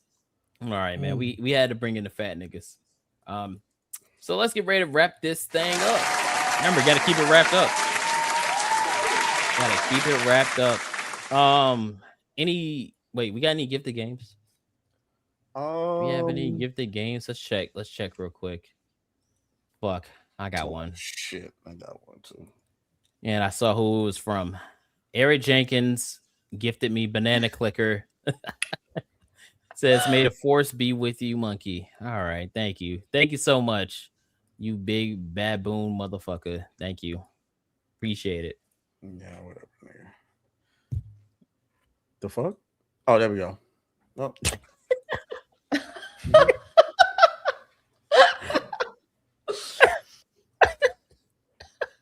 Poop plus dots. What? That's funny to y'all niggas, bro. It's so stupid. It's so stupid. All right, man. Hey, any plugs? Unironically, HoldMyDualshock. Oh my gosh! Right after that, we just put out a video about Devil Wears Prada 2, and we will be putting out a video about Mortal Kombat eventually. But yeah, We're about to head over to the Badger dinner for this. Yep. Yeah. We're gonna be raiding into there. As for me, about to get to work on editing this Mortal Kombat video. It's gonna be a long one. I don't care. That's what they said they wanted. They wanted it long, so that's what they're gonna get. Yeah. So Mortal Kombat video, and then I have another video I'm working on. That's kind of secret, so we'll see. Atreus, any plugs? Yeah, man. Now let me do it the other way, so y'all can. Oh, baby, I'm shocked. I didn't lose the fucking. I didn't. No, fuck that. I didn't lose the shit tonight. You said you lost.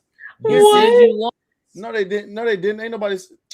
You said you lost. You lost the sus meter, bro. Now let me do it the other way, so y'all can. Oh, baby, I'm shocked. I wonder if Mr. H Reviews knows that he's in like a clip of you getting back shots. Like legit. Oh my god. Somebody should show Mr. H Reviews that. He probably like, what the fuck? We did not hit the goal tonight. But I think we should do it anyway. We should play Halo on Sunday. We should play Halo on Sunday. I think that's what we should do. So yeah, boys, we're about to get up out of here. We're gonna have a gaming stream on Sunday. SNH tomorrow. Don't miss it. Don't miss everybody's videos. Stay for the raid. We're gonna be going over to the Badger Den. Enjoy the nice outro. And yeah, we'll see you guys on the next one. You ain't gotta go home, but you gotta get the fuck up out of here. So everybody leave. Oh my DualShock, say bye. Bye. See y'all later.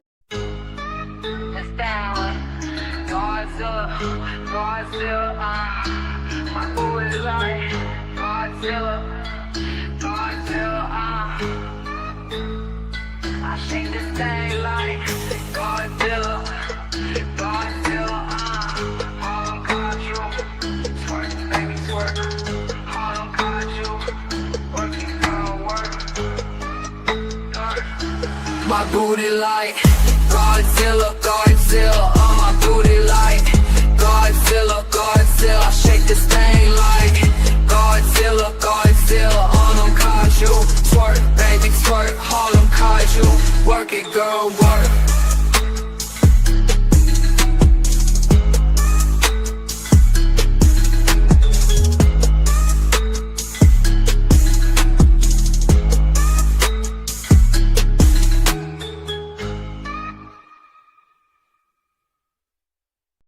Alright, B, we got that scrap on you. What up, y'all? Alright, I'ma fuck with you. Alright, bro.